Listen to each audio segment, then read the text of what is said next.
the nature of man. It's the earth man. Rasta man. Haile Selassie the first. What is a Rasta man? The man we set the plan. The man we touch the street and love and bless up everyone.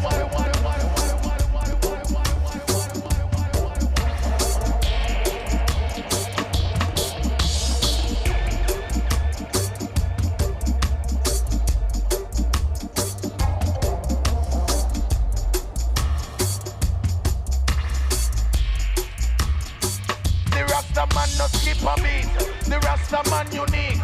We not go take defeat. The mission have been complete. And through the humble and the meek.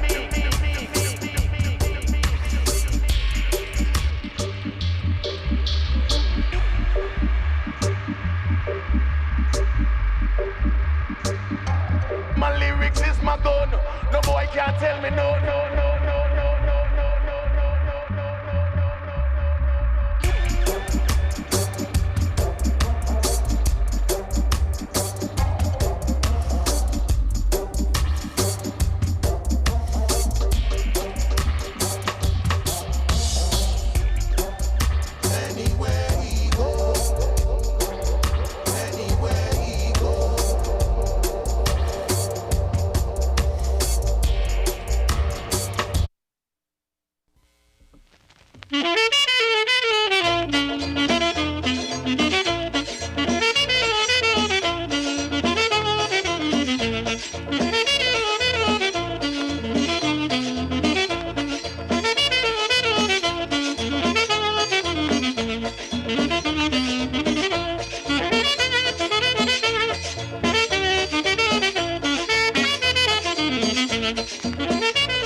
The Committee on Economic Development and Agriculture meeting is hereby called to order.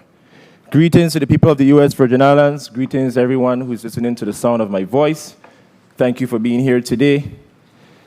The Committee on Economic Development and Agriculture should have started at 10 o'clock a.m., but due to some challenges with Seaborn and the list goes on, we had to push it back a bit. But I want to say thank you to the testifiers who I see in the chambers in the District of St. Croix. Some of them, they were on the same flight, but because of difficulties, they're now in the St. Croix chambers. So thank you once again for being here. As far as today's agenda, I would have the clerk read that into the record. But in the meantime, I just want to bring to the attention of the people of the U.S. Virgin Islands, specifically the island of St. Croix, on July 5th, 2023, that is Wednesday, the Virgin Islands Department of Agriculture will be holding a general meeting with all farmers on the island of St. Croix. The meeting will be held at 5:30 p.m. under the green and white tent at the southeastern corner of the Randolph E. Schulterbrand Agriculture Complex, which is the grounds of the Virgin Islands Department of Agriculture. In the press release, it goes on to say, Commissioner Designee Louis E. Peterson, Jr. notes that the purpose of the meeting is to share the Department of Agriculture's vision, plans, and expectations with its clientele and supporters of agricultural development in the territory. Dr. Peterson says, during the meeting, the staff of the Virgin Islands Department of Agriculture will also respond to questions and concerns from the audience. All persons with questions regarding the upcoming meeting may contact the Department of Agriculture at telephone number 340-778-0997, extension 3323. As the chair of the Committee on Economic Development and Agriculture, I plan to be in attendance, and I look forward to some of my colleagues to be there as well. In addition, I would like to also say congratulations to Michelle Smith, who recently won the title of New Balance National Champion in the 400-meter hurdles at the New Balance Outdoor Nationals, which was held June 15 through 18, 2023. She is currently the fastest high schooler in the United States of America for the 400-meter hurdles. And of course, she is a Virgin Islander. So once again, congratulations to Michelle Smith. Mr. Clerk, you may now proceed with the reading of the agenda. The Committee on Economic Development and Agriculture of the 35th Legislature will commence a hearing on Wednesday, June 21st, 2023 at 10 a.m. in the Earl B. Otley Legislative Chambers on St. Thomas, Virgin Islands. Block 1, 10 a.m. The committee will receive an update on the status of the University of the Virgin Islands Research and Technology Park programs.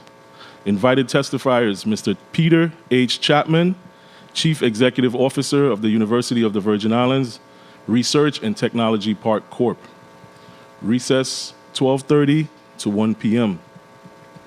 Block 2, 1 p.m. to 3 p.m. The committee will receive an update status from the Virgin Islands Department of Planning and Natural Resources Operations and Funding. Additionally, the committee will also receive a status update from the Division of Fish and Wildlife to include the farming and fishing industries. Invited testifiers, the Honorable John Pierre Oriel, Commissioner of the Virgin Islands Department of Planning and Natural Resources. Director Nicole F. Angeli, Director of the Division of Fish and Wildlife Resources of the Virgin Islands Department of Planning and Natural Resources. Mr. Chair, that concludes the reading of the agenda. Thank you, Mr. Clerk. Senator Diane Capehart, I think she's asking for a point of personal privilege.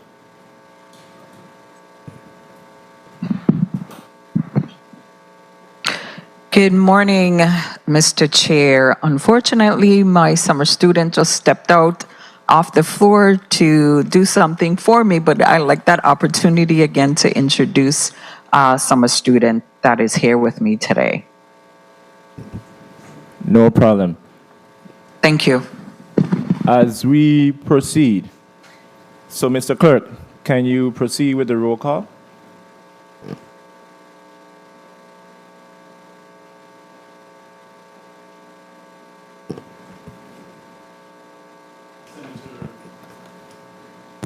Senator Marvin A. Blyden, absent. Senator Angel Bocas Jr. Senator Bocas Jr., present. Senator Diane T. Capehart. Senator Diane Capehart. Senator Capehart, present. Senator Dwayne M. DeGraff. Senator DeGraff, present. Senator Alma Francis Heiliger. Senator Francis Heiliger, absent.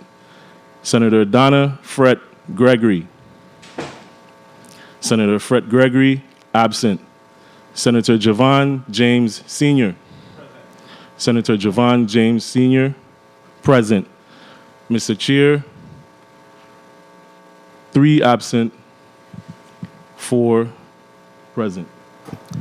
Thank you, Mr. Clerk. We will continue at a later time with the correspondence to be read into the record. Until then, the Committee on Economic Development and Agriculture will take a quick recess. The Committee on Economic Development and Agriculture now stands in recess.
The Committee on Economic Development and Agriculture is hereby back on the record.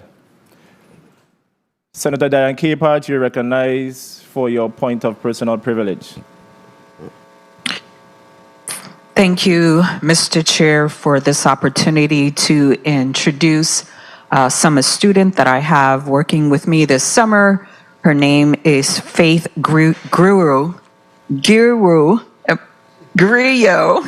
Sorry, 11 grade, who attends the St. Croix Educational Complex. And I just want to welcome her to the 35th Legislature to work here for the summer. Thank you, Mr. Chair. Thank you, Senator Diane Capehart. And welcome to the legislature. And I hope that this summer you learn a lot and you soak in everything, and one day you can be able to work in here or something of that nature. I would also like to take this opportunity to recognize Jakishma Alec, so I got it right, who is also a summer intern with the Office of Senator Javon James. She hails from the St. Thomas St. John District, and she is working at Classic Hair Designs, and if you can just wave your hand on. All right. So thank you, Ms. Alec, for being here. I have two others as well, but as I told you all earlier, Seaborn strikes again. So we are going to wait for them and my chief of staff to join us. So back to the business of the people. So, Mr. Clerk, earlier we had the roll call. So I know we had several senators who are absent. So do we have any correspondence to be read into the record? Yes, Mr. Chair. Proceed. June 21, 2023. Honorable Senator Javon E. James, Chairperson of the Committee on Economic Development and Agriculture. Dear Chairperson James, please accept this letter as a formal notice of my absence from today's Committee on Economic Development and Agriculture meeting, which is scheduled to begin at 10 a.m. in the Earl B. Otley Legislative Halls in St. Thomas. Please have all circulated documents placed on my desk. Thank you for your consideration on this matter. Kindest regards, Senator Donna Fred Gregory, Chairperson of the Committee of Budget, Appropriations and Finance, 35th Legislature. June 21, 2023. The Honorable Senator Javon E. James, 35th Legislature, and Chairperson on the Economic Development and Agriculture Committee. Greetings, Senator James. Please note for the records that I will be tardy to the Committee on Economic Development and Agriculture, scheduled for 10 a.m. on Wednesday, June 21, 2023, in the Earl B. Otley Legislative Chambers. I will arrive as soon as possible. Thank you for your understanding. Regards, Senator Alma Francis Heiliger, 35th Legislature. June 20, 2023. The Honorable Senator Javon James Sr., Chairperson of the Committee on Economic Development and Agriculture. Dear Mr. Chair, I regret to inform you that due to illness, I will be unable to attend the June 21st, 2023 meeting of the Committee on Economic Development and Agriculture. Please mark my absence as excused, and please accept my apologies for any inconvenience caused, as well as my best wishes for a productive meeting. Sincerely, Senator Marvin A. Blyden, Senator, Vice President of the 35th Legislature of the Virgin Islands. Thank you for reading those correspondence into the record. So if you can just make note to the record. So Senator Blyden will be absent, so he's marked as excused. And the same for Senator Donna Fred Gregory, she's marked as excused. And as you mentioned, Senator Alma Francis Heiliger will be here shortly. So can you repeat the tally again for the roll call?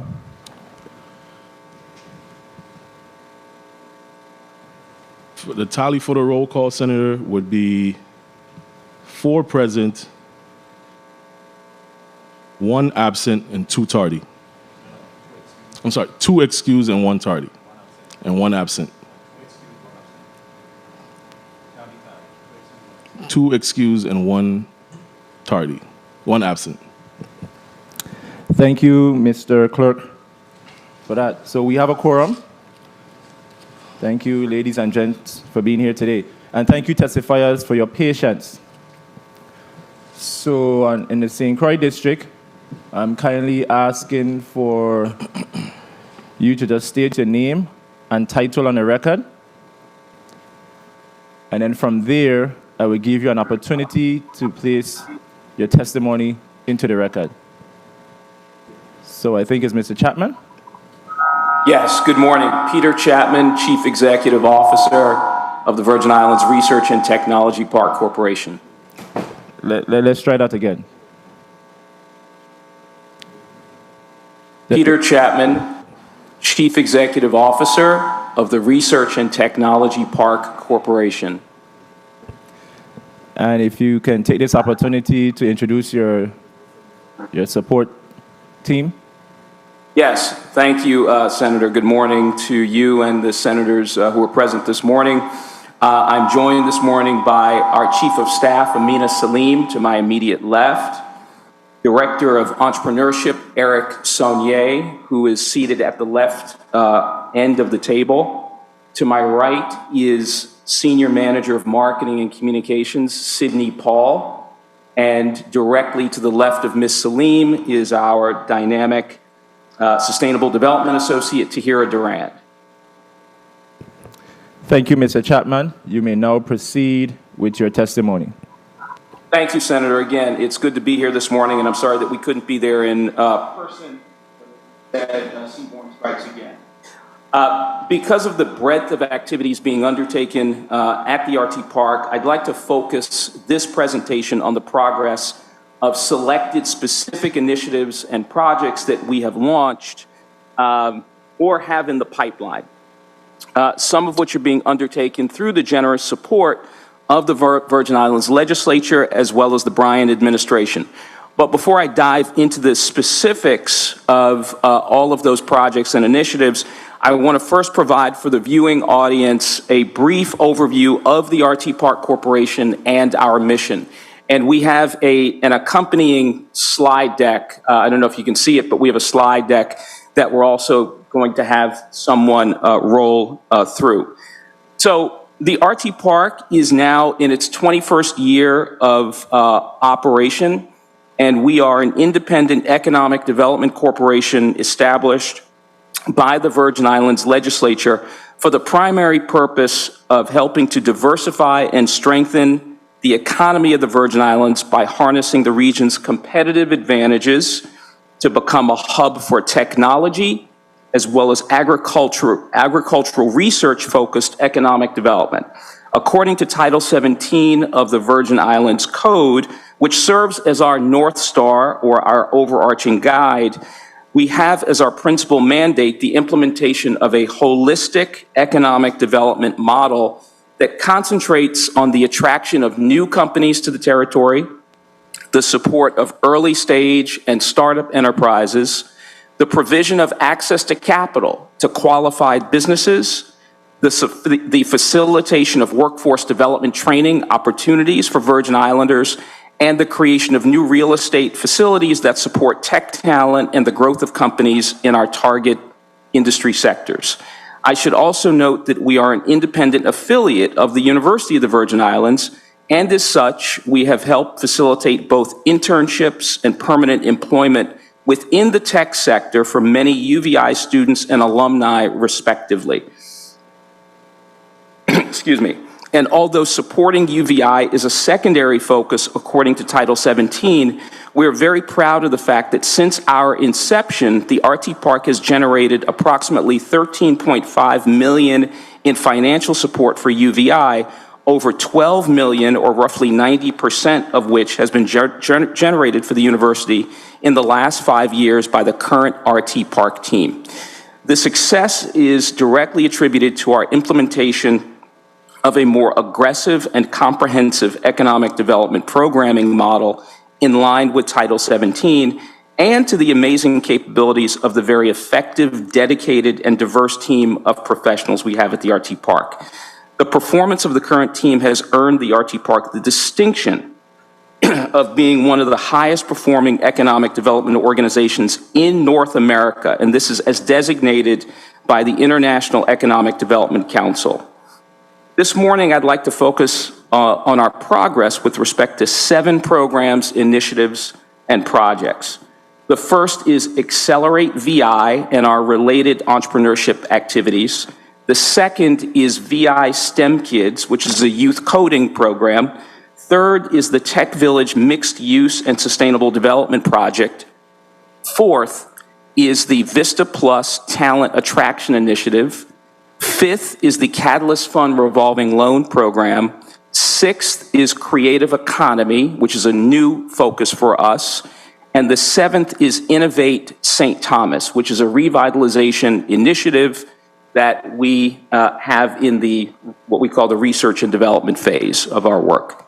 So starting with Accelerate VI, and I also have Eric Saunier here who can answer questions during Q&A. In the area of entrepreneurship, we've completed the 4th cohort of Accelerate VI, which is our structured 3-month accelerator program designed to help promising early-stage companies grow and scale their businesses from the Virgin Islands. The AVI program seeks to diversify the Virgin Islands economy by helping to create more tech startups and to populate the existing technology industry with local talent. The RT Park attempts to empower local entrepreneurs by offering mentorship opportunities, access to physical co-working space, and guidance from a dedicated and knowledgeable leadership team. Thus far, we've worked with 22 startups who have collectively grown revenue more than $2.6 million and raised over $7 million in capital. In addition to the Accelerate VI program, we've recently launched the inaugural USVI Idea Incubator in spring of 2023, so just in the last couple of months. And we're currently helping 3 entrepreneurs from St. Croix and 1 from St. Thomas go from idea to product in 5 months. As we continue to evolve these important entrepreneurship programs, we hope to not only serve early-stage firms with the potential to create economic benefit for the Virgin Islands, but also those that will help address service gaps that may affect quality of life. One example is the need for rideshare services that will help expand transportation options. I want to commend Senator James on your prior efforts, sir, in this regard. As you continue to explore ways to bring rideshare to the Virgin Islands, we hope you will look to the RT Park as a very important resource. Shifting to the VI STEM Kids program, in the area of youth education, which has been a focus of ours for the last 3 years, some of you may recall that in 2020, we launched this program. So just at the beginning of the bad period of COVID. So we launched this initiative to provide an inspiring STEM-based framework, STEM-based learning opportunities to school-age youth. And the goal of the program is to introduce basic coding concepts to the participating kids as a way to motivate them to pursue further STEM studies and hopefully future STEM careers. In 2022, we were able to provide STEM education to over 130 students participating in summer camps of the Caribbean Centers for Boys and Girls of the Virgin Islands on both St. Croix and St. Thomas. In the upcoming summer 2023 session, we estimate that the program will serve approximately 200 students across all 3 major islands, including St. John. This is made possible through a strategic partnership forged with the nonprofit Boys and Girls Club of St. Thomas, St. John, and the Caribbean Center for Boys and Girls of the Virgin Islands. There will be an enhanced curriculum encompassing an expansive array of disciplines, including natural sciences, engineering, mathematics, and computer science. Shifting to community development, the critical project here is Tech Village, which many of you are very familiar with. And we also call this agriculture-centered development. So with respect to Tech Village, we continue to make progress toward breaking ground on the project this year. This mixed-use project has been a nearly 4-year journey for us, and it remains one of the largest redevelopment initiatives of its kind on St. Croix. Tech Village will be constructed on a 27-acre site on Queen Mary Highway, directly across from the UVI St. Croix campus and within the footprint of the federally designated Opportunity Zone. When completed, it will consist of 20,000 square feet of office and research and development space, as well as farmland to be used by agricultural research companies as part of this first phase. And by the way, in the slide deck that you have up there, the first phase is actually 42.7 million, not 29 million. That is a mistake. The project will also consist of 66 units of what we call workforce housing. Tech Village will support the creation of an estimated 300 new jobs on St. Croix at full build-out. We are grateful for the support of the legislature in advancing this project. The land conveyance process was approved by the 34th legislature in November 2021, and rezoning was approved in March of 2022, along with a land swap, which was proposed by Senate President Novell Francis. This land swap ensured that there would be no net loss of agriculturally zoned land. In addition to completing the soil analysis, the historical and archaeological analysis, as well as project renderings, we have also completed our construction documents. Throughout this process, we have maintained the commitments of our private sector financing partners, most notably Dwight Capital, one of the nation's largest U.S. Department of Housing and Urban Development-backed mortgage lenders. And perhaps most noteworthy, we are making progress with the Virgin Islands Housing Finance Authority toward processing our most recent grant submission to the agency seeking CDBG-DR gap funding. Due to factors out of our control, project costs have increased significantly in the past 2 years. One such factor includes the global supply chain crunch, which is placing upward pressures on the price of building materials and the overall cost of construction.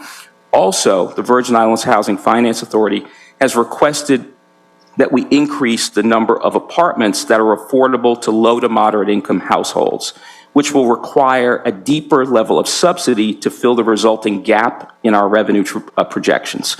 This increase in the number of income-restricted units also requires that we factor into our project costs a substantial utility allowance, which is set by HUD.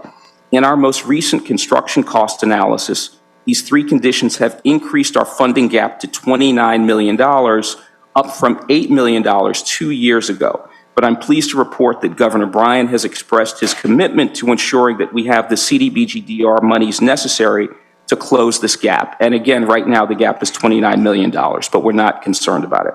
We are indeed extremely grateful for the governor's continued support and also for the guidance we've received directly from HUD officials. With the impending groundbreaking of Tech Village, we have also taken great care to relocate the farmer who has been operating on a portion of the site. Through the financial and technical support of the RT Park, he is on track to be relocated to a plot in Community Garden in Lower Love in St. Croix by July 21st of this year. His external fencing is completed. His application to the USDA NRCS program has been submitted. He has received complete plant inventory support from the St. George Botanical Gardens, and he has begun building his livestock pens.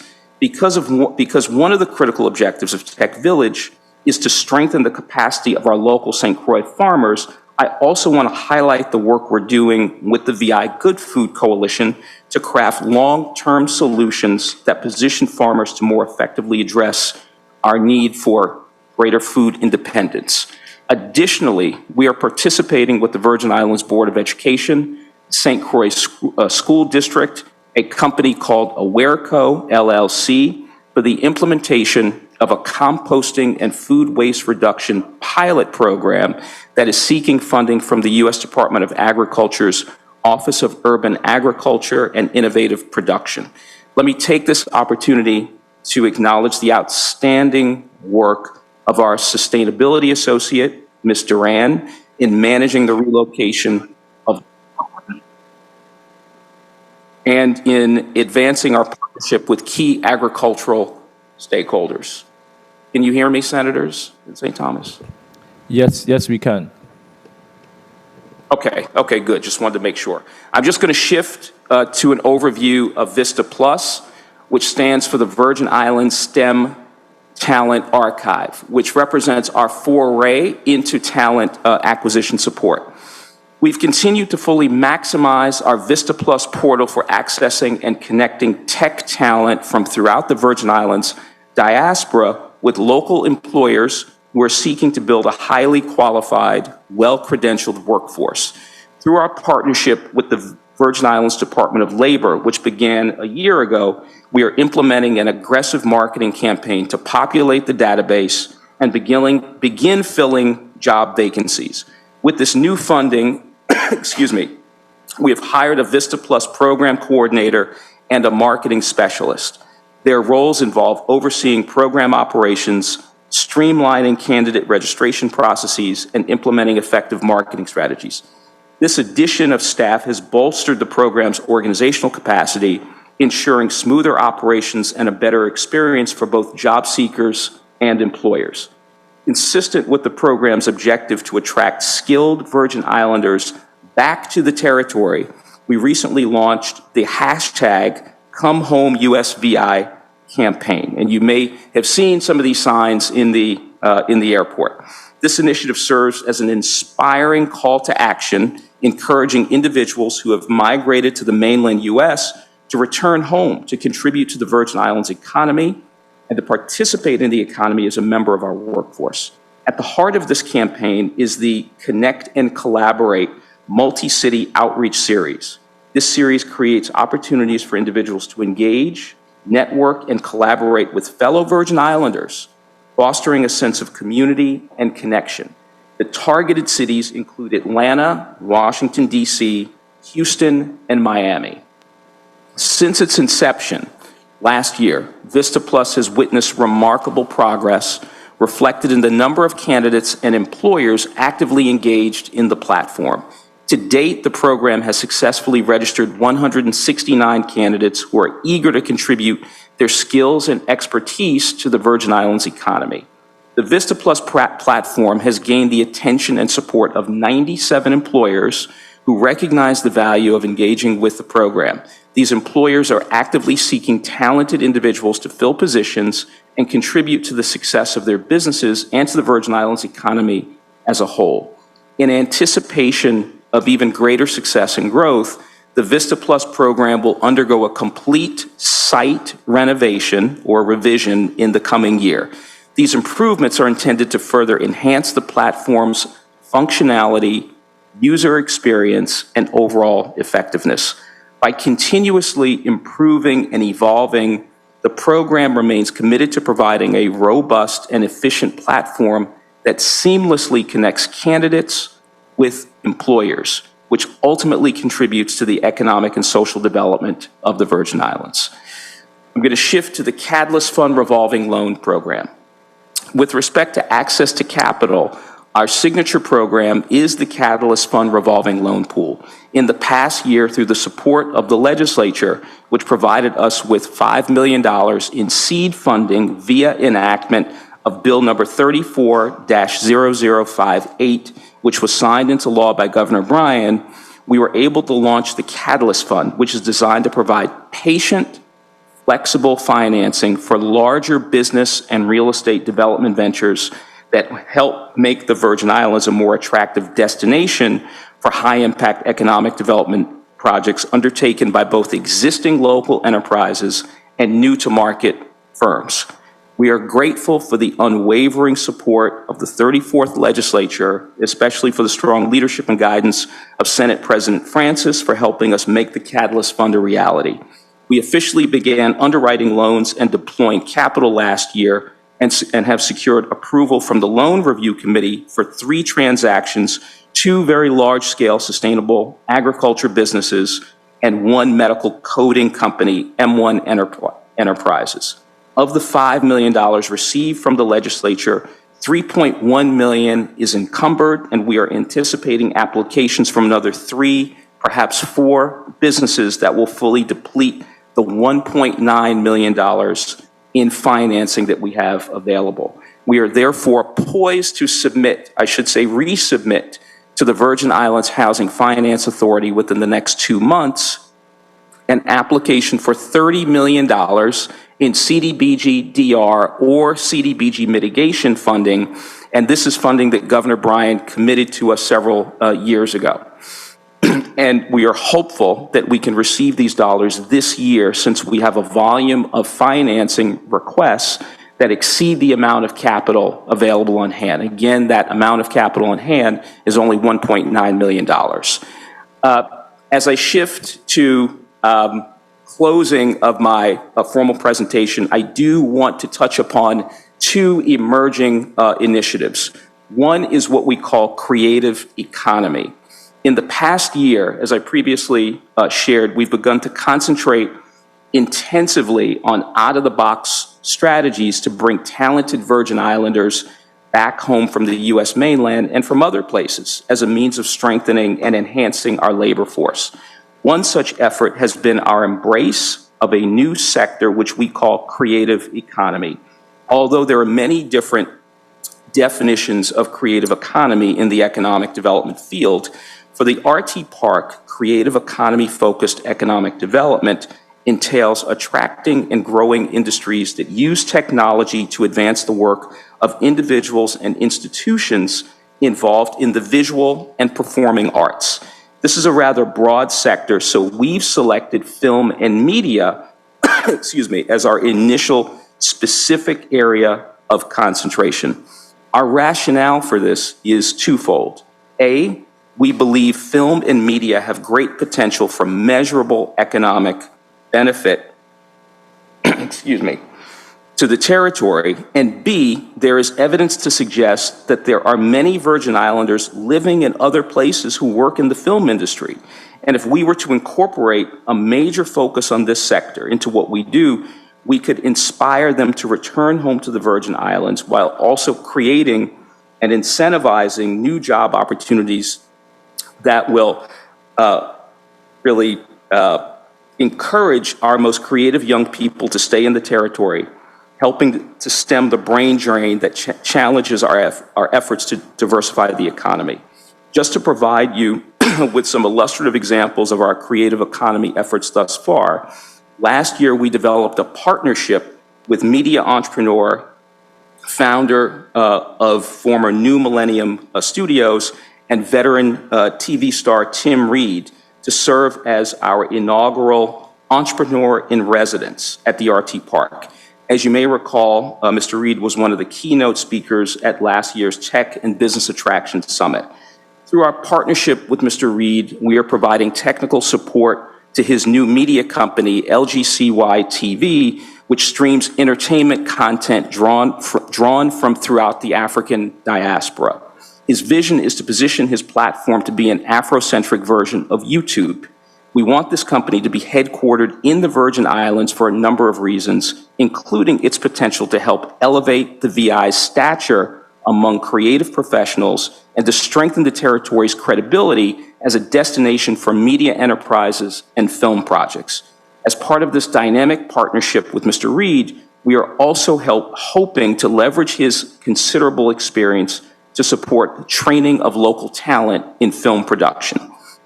Through the support of film industry executive Nikki DeLone, who is the executive producer of Chicago Med and a St. Tomian, we are also very far along in our effort to recruit one of the largest film equipment and facilities rental companies to establish a complex on St. Croix. We are presently negotiating for the acquisition of a 35-acre site in Frederiksted via a local nonprofit that would house this major production facility or production company, as well as other mixed-use elements that would support local creative economy entrepreneurs throughout the Virgin Islands, while also stimulating the economic revitalization and reinvestment within the west end of St. Croix, which is in desperate need of reinvestment. And in closing, I just want to highlight another emerging initiative that requires a much longer conversation with the legislature, and that is what we call Innovate STT, which means Innovate St. Thomas. Innovate St. Thomas is a an action-oriented, multi-layered strategy that could transform downtown Charlotte-Amalie into a vibrant innovation district. Innovation districts are physical locations designated by cities and regions to expand their base of tech and knowledge-based enterprises. And the concept is founded on the premise that in order to attract the talent that helps to fuel tech businesses and a tech-oriented economy, you must engage in good place making, which is an urban planning concept that refers to the process of creating places where people want to be. It's really that straightforward. Innovation district initiatives, which are now commonly found across the industrialized world, are often also accompanied by stepped-up technical assistance efforts for local entrepreneurs, as well as community development activities that address blight and entrenched poverty in surrounding areas. We've targeted downtown Charlotte-Amalie for exploration of what would be the USVI's first such district, partly because of its locational advantages as the island's central business district and the severe deterioration evident in many parts of the downtown area. Our version of the Innovation District concept would be consistent with the tenets of Title 17 and also with leading practices from around the globe.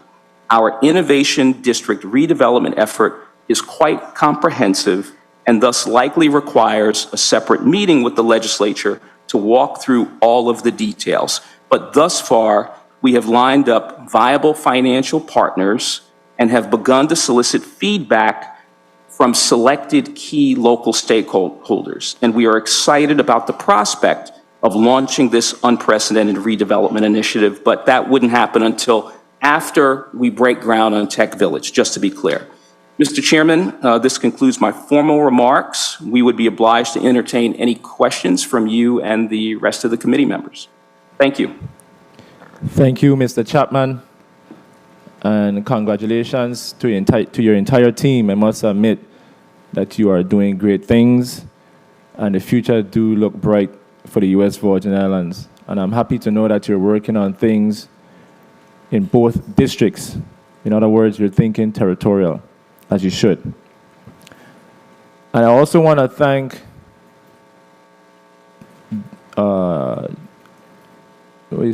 Tohira Duran. Is that person here with you today? Yes, Ms. Duran is seated to the left of Ms. Salim. All right. Thank you for helping Mr. Polios. I remember when we were in the Committee on Finance, at the time, Senator Kurt Viale was the chairman of that committee, and your team did promise that once we enter into that new agreement with y'all and allow y'all to rezone the property and what have you, that you're going to take care of Mr. Polios. I've been paying close attention to that project, and I just want to publicly say thank you. As far as today's discussion, of course, I'm going to give every senator an opportunity to ask questions. But I just want to start off with some questions. As far as opportunities for internship, do you have that currently during the summer at the RT Park? We do. I'm going to defer to Ms. Salim, who is our Chief of Staff and Chief Operations Officer. But yes, we always have internship opportunities for Virgin Islands students during the summer. We have a limited number, but we certainly have those opportunities. Ms. Salim? Yes, we do. We have, we usually hire UVI students as our interns, and many of them have stayed on to work with us. 3 of our employees were interns, and this year, the one who was supposed to come for us did not, but we're looking for another one. We usually like to get them in their freshman year so they can continue on and then hopefully work with us afterwards. And to answer the question specifically, how many students? Right now, we have 1 intern. Okay, 1 intern. All right, that's better than 0. So thank you. I don't feel anyway, as long as we're having those opportunities. And as far as employees, how many employees do you have at the RT Park? So we have 14 FTEs 14 FTEs right now, and we augment ourselves, Senator, with another 5 or 6 subject matter advisors, also known as contractors. And I know you made mention of some hiring for some positions for a specific program or what have you that you're working on. So you have vacancies, right? No, we don't. I think we only have 1 vacancy at this moment. No, right Was it? now on UVI's portal, we have 2 vacancies. Oh, it's 2 vacancies. Can you name those vacancies for us? One is Sydney, Operations Associate. one is a marketing operations associate, and the other one is a client relations coordinator. Client operations, Client relations credit relations, coordinator. coordinator. And if you go to the UVI portal for jobs, you'll see those 2 positions. Thank you for that opportunity and placing that on the record. And as far as food independence, that caught my attention because, you know, you are before the Committee on Economic Development and Agriculture. So you went into some minor details, but do you mind if I ask you to elaborate some more? Because when you said food independence, you know, the first thing I thought about is how can we tie that into the territorial agricultural plan? So I'm trying to find out with RT Park being connected to UVI, UVI by virtue of the position of the president sits on the territorial agricultural or to the advisory committee or whatever. How are we tying what you're doing at the RT Park with the territorial agricultural plan? That way we're not going in 2 different directions. Sure. So I think, thank you for the question, Senator. So I think that while the Tech Village project, let me highlight that because it's a very concrete, very tangible example for most people. While the Tech Village project is not intended to be the panacea for the agricultural challenges that plague the territory, it is intended to serve as a very comprehensive model. So let's first talk about the area of research, which is very important to expanding our capabilities in the area of agricultural research. The anchor tenant, if you will, on Tech Village will be an agriculture-oriented company that has patent or what many call intellectual property on a process for growing toxin-free root vegetables. And that company hopes to leverage UVI and the research capabilities, perhaps nascent research capabilities that exist at UVI to help support the research needs of this company. And we think that's an important thing to highlight because it makes visible what agriculture research-focused economic development is all about. So that's one very specific example. Another example that I alluded to is using the Tech Village project as really as a foundation for providing technical support to farmers to help them move, and St. Croix farmers specifically, to help them move from where they are to using new technologies in a much more adept way to grow their crops and to strengthen their capacity overall. So again, those are 2 very specific things that we are doing, one of which relates explicitly to the university. And both of those opportunities are a direct outgrowth of the Tech Village project on St. Croix. Thank you for placing that on the record. No, I am not expecting the RT Park to be a babysitter's club.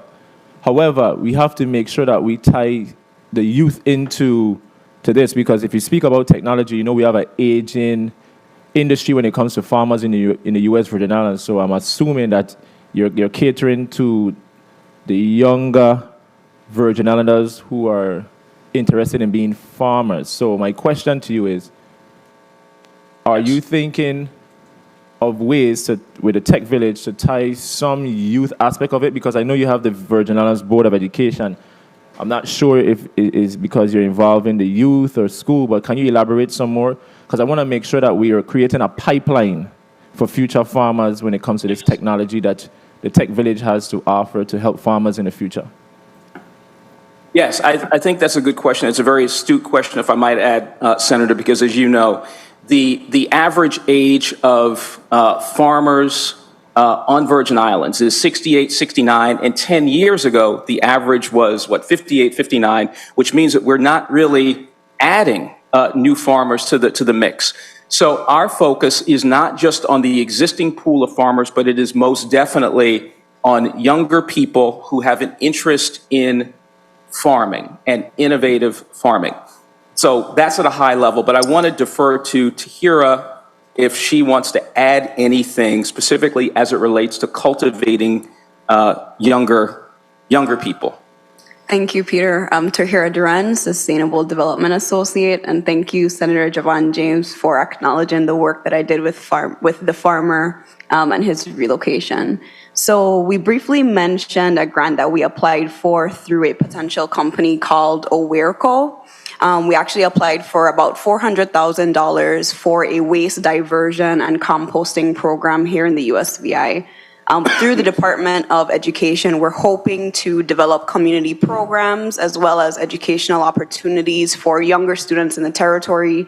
We're also working closely with the Caribbean Green Technology Center and Dr. Guanel at UVI. So through these initiatives, we're really hoping to target younger Virgin Islanders, give them opportunities to learn about new technology in composting and fertilizer development, as well as ways that they can turn research projects into actual business opportunities and business ideas. Thank you. Thank you so much. Colleagues, we will now proceed with a line of questioning. Mr. Clerk, if you can just give each senator 7 minutes, starting with Senator Bolkes, followed by Senator DeGraff and Senator Diane Capehart. Thank you, Mr. Chair. Good morning, Mr. Chair. Good morning, colleagues. Good morning, Central staff. Good morning to the listening and viewing audience. And good morning to the testifiers of the RT Park. I wanted to start off with your programs, which were mentioned in the testimony. I would like to start off with the Accelerate VI and related entrepreneurship activities. Of the 22 startups that were mentioned, what is the retention rate? Are all the startups still operating? Have we lost any in the previous years? What's the status on the 22? Good morning. Eric Saunier, Director of Entrepreneurship for the UVI Research and Technology Park. I run the Accelerator program. So of the 22 startups that have gone through the program, and this began in 2019, so we've had 4 different cohorts, 2019, 2020, 2021, and 2022. I would say that roughly 50% of them are still in operation. This is not a surprise or something that's unexpected. Extremely hard to start a business, extremely hard to start a technology-based business. In fact, up to 90% of these technology type of companies fail. And, if paying attention to the macro environment, this is a tough time to be in the startup space and to be building technology companies. So we expect a few more of them to fail, but the way that the model works is that the winners become really big winners, and they make up for some of the failures. But I shouldn't use the word failure because I think you learn a lot just going through this experience, and whether that leads to a successful second try or that leads to you, just bolstering your capabilities for whatever is next. That learning is extremely important regardless of what the outcome of that initial business is. Thank you. I appreciate the honesty in your answer, because I know it's very challenging in the space of technology, even with having to deal with energy, meaning power, with our grid not being as good as it should be. It drives a lot of business owners to have to deal with those challenges. The next program I'd like to also inquire about is the VI STEM Kids coding program. What is the breakdown of the 130 children served in this project by district? And I also know that you also have a summer program, a STEM program related to that. And also let me know the numbers of the summer students for those programs by by island? Please. Yes, sir. Thank you for the question again, Eric Sanye, Director of Entrepreneurship. This year, 2023, is the first year that we've extended the program over into St. John. So before this year, we haven't done anything there. Prior to this year, we had one partnership, and that was the Caribbean Center for Boys and Girls. Our goal is not, excuse me, our goal is not to go out and find the youth, but to partner with organizations that already have the youth. And that original partnership with Caribbean Center for Boys and Girls, they had 2 facilities on St. Croix and 1 facility on St. Thomas. So prior to this year, the 130 students, roughly 70% of those were on the island of St. Croix, and then the other 30% on the island of St. Thomas. Okay, well, this year let's try to bolster up the numbers in St. Thomas and St. John, okay? Let's try to work on getting more children involved in this district. Okay, concerning the tech village, what is the status on that project in respect to its completion? Are we on task to the 2023 completion date? No, sir. We anticipate finally breaking ground this year. And I say finally because it's been a very long process, 3.5, almost 4-year journey for us. And we are projecting it could be 18-month construction schedule, but we want to be conservative and say a 2-year construction schedule. So that means late 2024, early 2025 for completion, and that's just of the first phase, which is the 20,000 square foot complex plus the 66 units of housing. So concerning your workforce housing, will it be for public or private sector or both? I'm sorry, sir. Can you repeat that question? So we have workforces in the public sector and we have workforces in the private sector. So I'm trying to figure out, of the workforce housing that you will be offering, will it be for both workforces? Will it be for the public workforce? Will it be for the private workforce? I see. It's first come, first serve. 2 minutes. We know, it's first come, first serve. So it doesn't really matter to us if it's private sector people or people who work for the government. We know that because there is a housing shortage throughout the territory, we are likely to have a waiting list. Now, how many of those people end up working for the government, how many people work for the private sector, we can't say at this point, but we know we will fill those units without a problem. Very good. Everyone should have a fair shot. Concerning VISTA, the Virgin Islands STEM Talent Archive, 97 companies, 169 candidates, 25 posted jobs. Is there an effort to bolster up the numbers of the posted jobs? They seem very low. Yeah, of course. But let me give you a little context, and then I'm going to have Ms. Salim and Ms. Paul add more specifics. So what we are, just to set the context, we are focused on STEM and high-skilled jobs, and we're focused on very specific types of employers. So not every type of employer is going to find this portal useful, and the portal is not really intended for every job seeker. But I want to defer to my colleagues to talk in a little bit more detail about some of the programmatic elements that we expect to undertake. Okay, and if you can be brief before my time is over, if she can be brief, please. Thank you. Sure. Good morning, Sydney Paul, Senior Manager of Marketing. The challenge is, in terms of marketing and getting jobs posted, is recruiting companies and also recruiting candidates. So it's a chicken and egg situation where the companies want to see candidates, but the candidates want to see employers posting jobs. Like Mr. Chapman mentioned, this is a curated experience for STEM-related job opportunities. So it's a more narrow pool of job opportunities. Time. Very well, and Mr. Chair, if I may. Thank you. Concerning your creative economy, you mentioned in your testimony that the film and the media industry have a great potential for measurable economic benefit to this territory. I happen to be a proponent of that.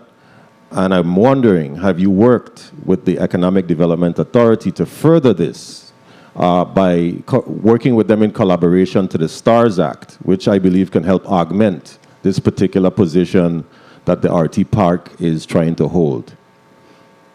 Yes, thank you for the question, Senator. And we have been communicating with both, we've had communication with both the Virgin Islands Economic Development Authority and also the Department of Tourism, because it's our understanding that the STARS Act program is jointly administered by those organizations.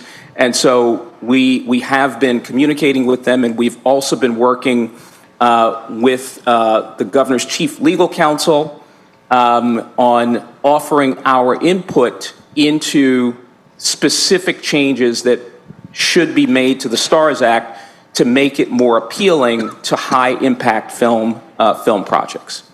I'm happy to hear that. And before I leave for my round, concerning the innovative St. Thomas Revitalization Initiative for downtown Charlotte Amalia, because you plan to retrofit, I should say revitalize it, is the program in collaboration with the EDA's Revitalization Initiative as well? Also, because if you plan to revitalize it, you may have to retrofit or do some sort of maintenance to, or suggest maintenance to some of those buildings in the area. And you're going to have a fiery hurdle to jump through, which would be the Historic Preservation Commission. So are you speaking with them about this revitalization as well? Yeah, so again, thank you for the question, Senator. So this is, how do I say this? This is a pretty intense effort, and it is a heavy lift, and it therefore requires us to be extremely strategic. So we have targeted for the initial phase of this redevelopment effort very specific buildings. We've commissioned some preliminary architectural designs, and we've had some indirect communication with folks who are involved with historic district guidelines. We have not spoken with them directly, but we do have someone working on contract with us who has a relationship with them so that we have the appropriate guidance as we do these high-level conceptual drawings. We have not begun to dig deep with any other organization, with VI-EDA or any other organization, although we have written into our preliminary strategy some ideas for collaboration with the VI-EDA, with the Department of Tourism, and with other institutions. And so there is a lot more work to be done. We are not at the finish line yet in terms of what we call the pre-development process. We are still evolving the overall redevelopment strategy. Very well. Thank you for your responses. And Mr. Chair, thank you for your leniency and patience. And thank you for that important follow-up. Before I get to Senator DeGraff, what sparked my interest or gained my attention was the Come Home USVI campaign. And you said it serves as an inspiring call to action to encourage individuals who have migrated to the mainland to come back home. So explain to me, expound, because I know you said you're going to target cities like Atlanta, Washington, D.C., Houston, and Miami, but as far as how this system or campaign is going to work, without giving so much details, I'm just kindly asking for you to expound. Is it marketing funds behind of this? Is there a budget? Or is it just a matter of going on social media? Explain to me how this works, because it sounds very good, and I'm very interested in making sure that we attract those talents from back home, or from the talents from away, and bring them back home. Sure. Good morning, Sydney Paul, Senior Manager of Marketing. So it's a little bit of everything that you just mentioned, Senator. Our partnership with the Department of Labor, we have an MOA where we have funding coming through the Department of Labor to support the Vista Plus program and this specific campaign. which has allowed us to hire, to increase our capacity to do the campaign. So for me, how I describe it to many people is, as an economic development organization, we market the Virgin Islands as a place to do business, to live, to play, as an enjoyable quality of life for businesses coming from the States. We're applying that same concept to Virgin Islanders who've moved away. So the Come Home campaign is focused on showing Virgin Islanders that they can work at home, they can enjoy and bring their families to live back home, they can play here, they can have a good quality of life through STEM, particularly through STEM job opportunities and high-paying opportunities in the STEM fields. So the campaign is a more lifestyle approach of working and living at home. So my follow-up question. Go ahead. Yes. So we have a website that CEO Chapman mentioned, and the testimony is being redesigned to focus more on that. Last year, the website was more of just a job platform where people could upload their profiles, their resumes, apply for jobs. That's still a part of the website, but we're now incorporating a more comprehensive set of resources in terms of, outside of job opportunities, what are the best schools for your child? What are the activities and recreational opportunities to live and work at home? So we're looking at it as more of a comprehensive approach to attracting talent as well as attracting businesses on the business attraction side. And without a doubt, I am fully aware of your capabilities and what you bring to the table. And I just want to say thank you publicly. But as far as a rollout campaign from beginning to end, I'm assuming you're going to have press conferences, the VI Consortium, all major media platforms bringing some level of awareness to this campaign, because it sounds really good and I want to make sure that it gets the proper marketing. Oh, absolutely. So we're really grateful for the funding that we're getting through our MOA with the Department of Labor. We're also looking for other opportunities for funding to bolster it, but it's a multi-level campaign. We're going to be doing a lot of multimedia content, a lot of videos, a lot of advertising, not just in the territory, but outside of the territory, in the VI hotspots in the States, if you will. Like we mentioned, we're doing the multi-city outreach pop-up event series this year.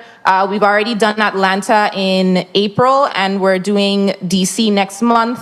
After that will be Houston and Miami later this year. But we have to meet Virgin Islanders where they are to make sure that everyone has a full understanding of what the opportunities are through the RT Park. So definitely a multi-level, very dynamic approach to the campaign that we're really looking forward to rolling out with the increased capacity that we've received over the last couple of months. Thank you. And I know it is a team effort, but as far as the person who's assigned to this campaign, I think that would be you? No, yes and no, but I'm going to take the opportunity to shout out our Vista Plus team. So Shania Hanley is our Vista Plus coordinator. She's going to be elevating and expanding the program. She is from St. Croix, born and raised. And then our marketing specialist for that program specifically is Amy Griles Carino, who is on contract with us specifically to work on the marketing campaign for Vista Plus. And thank you for placing those two Virgin Islanders on the record. It is good to know that we have great talent here. And lastly, yes, it's a Come Home USVI campaign, but the key is home. And you know we have a housing crisis. That is not your problem. That's for us to fix with the executive branch. But as far as conversations with the governor or whoever, have you had those conversations to make sure that in the process of getting this campaign up and running, that we can meet those demands for housing opportunities? I think that's a critical question, Senator. I'm glad you asked it. So we think there's a very strong nexus between having decent housing for people across the spectrum and our ability to attract talent. And so that has become a critical focus of ours. We've had this discussion off and on with the administration over the years, so they know how strongly we feel about this. Tech Village is our first major project that includes housing. It certainly won't be our last. I want to make clear that the Innovation District, although we're not going into detail about that today, if we can implement it in the way in which we think we should be able to implement it, it will also include housing and serve as a model for how we do certain types of housing in the territory. And I think it's relevant not just to St. Thomas and downtown Charlotte-Amalie, but also to Christiansted and Frederiksted on St. Croix. Awesome, thank you. Ms. Salim? Senator, I just like to say one more thing. Amina Salim, Chief of Staff. One of the things we found out in doing this whole process is why it hasn't been done before. It's not just about bringing people home for jobs. Like you said, they need housing. They want to know where their children are going to go to school. It's a lot of things. When we did that first cohort in Atlanta, some of the things that they told us, we had about 80 people who signed up. Some of the things what they want to know is that some of them have businesses. They'd like to bring their businesses here to the Virgin Islands. Some want to know how the school's doing and where they're going to bring their children to school. Housing, how can they get housing if they have to buy a house. It's a lot more than just saying we want to bring people home. And the other thing that we don't realize is our greatest export is our children, and they grow up to be adults, very productive adults in other places, and we don't know where they are. We want to be able to say, we know in Atlanta we have like 100 engineers. We know in Atlanta we have 5 doctors who are, gynecologists. We want to be able to say that you can look up those doctors and see if they want to come home and what do we need to do to bring them home. It's a large project. We are very excited about doing it. We're excited about partnering with labor to do this because we know that it is what's going to bring our people back home. We're in our aging community. I know a lot of the mothers out there, that's what they want to see and that's what they want to have done. That's the home run for today. I am really happy to hear that. And as we speak about coming home, I have 2 of my summer interns here with me. I just want to quickly acknowledge them. Zara Williams, you can just wave, who's a junior at UVI. And we have Malia Henry, who is a senior at the St. Croix Educational Complex. So thank you for being here, and of course, my lovely Chief of Staff. Senator DeGraff, you're recognized for your 7 minutes. Thank you, Mr. Chair. Good morning, colleagues. Good morning, testifiers, all viewing, listening, and present. You know, I just came from the state visiting my 6 grandchildren, and when the RT Park decides to go up against Atlanta, Miami, Houston, you taking on the booming cities that our children leave here to go to make it, and they're providing everything. In addition, money in the pocket. What they ain't gonna make here. And I support 100% bringing our Virgin Islanders back home. But let's be real with it. I don't believe in telling them one thing and then you get them home and then you disappoint them. And then, so that's why you see with some of these programs where you bring them in and, we don't tell them the truth. And that's something we got to stop doing because I don't want to be a part of that. And I refuse to be a part of it. I would rather you go away and you make it, and then you come back when you have made it, than to tell you come back home to make it, and then we drop the ball. And the reality is that you mentioned housing. You up against Atlanta. Atlanta going to provide everything. Houston, Miami, D.C. They ain't coming to the VI because we ain't coming real. So, let's start off with that. And I say that because the RT Park is an elite entity. RT Park is at the university level where our individuals, our students have gone through elementary, middle school, high school, and at the college level. They ain't no fools. They no sense from nonsense. So let's be real. The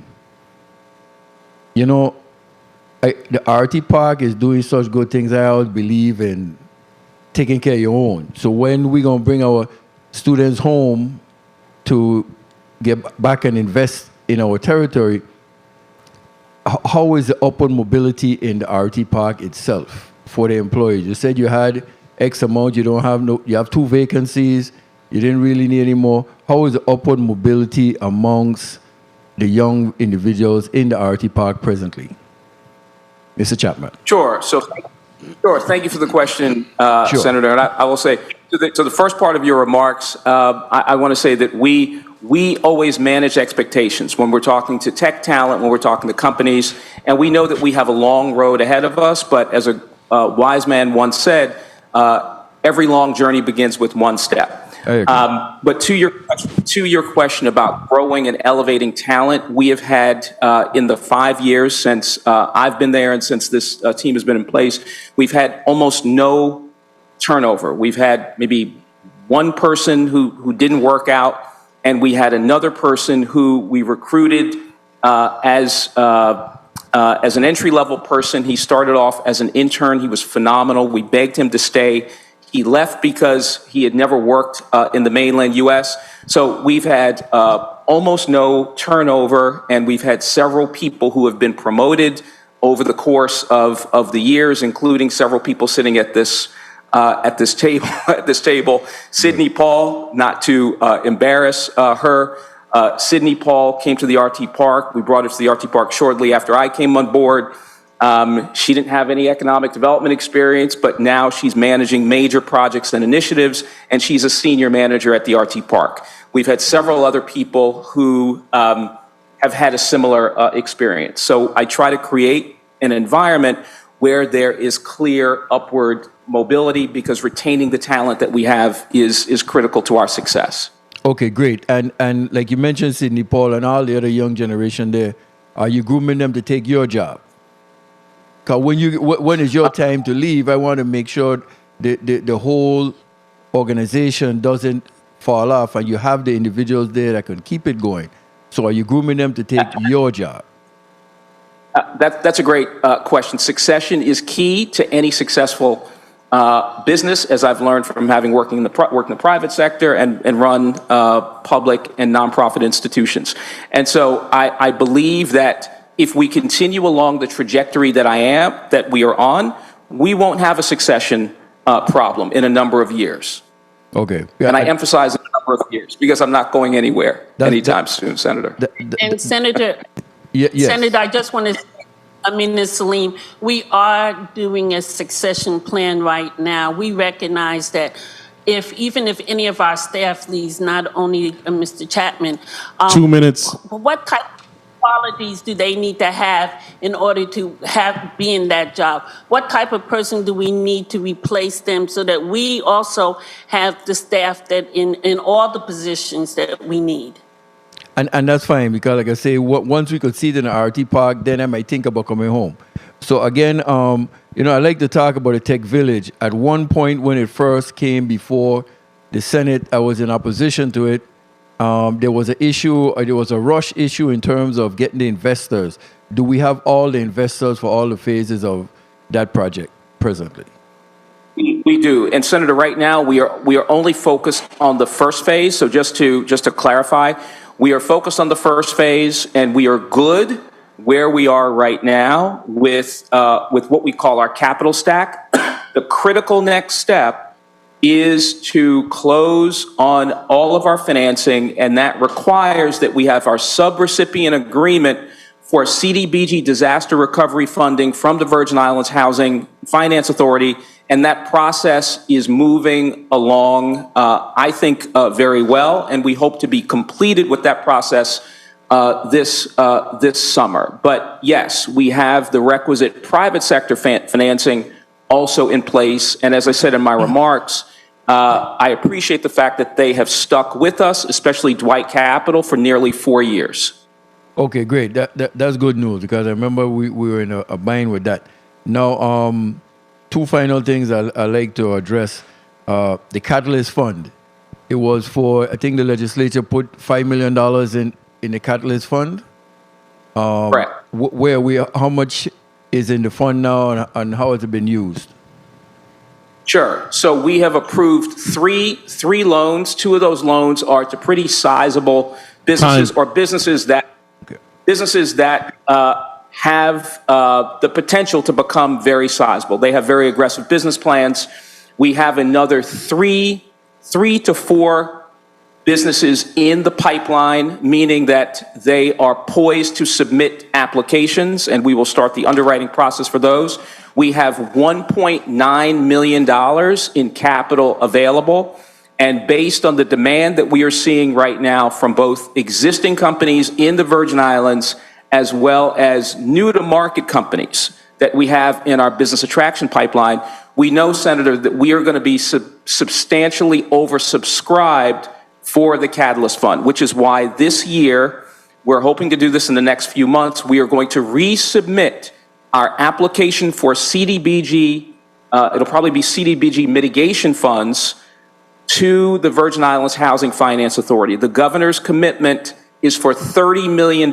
So the legislature stepped forward, as you noted, and gave us $5 million to start. The governor signed that legislation. We're grateful. But we are going to need that next $30 million very, very soon.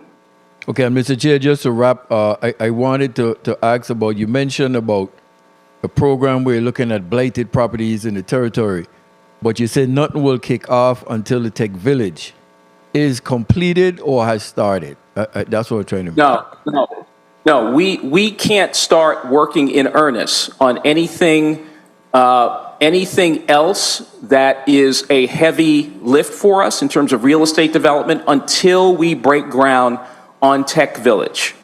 Okay, break ground, not finished. Okay, good. Thank you for the time, Mr. Chair. Not finished. Good. Right. Thank you. Thank you for the time, Mr. Chair. Thank you for your questions. Thank you, Senator DeGraff. And I just want to add a little bit about the comment with Sidney Paul. Sidney Paul is one of us, and she worked in the legislature for an awesome senator. So she has some experience in economic development and agriculture. But I understand where you're coming from. Next in line, Senator Diane Capehart. Thank you, Mr. Chair. Good morning to my colleagues. Good morning to the RT Park, Peter Chapman, and your team.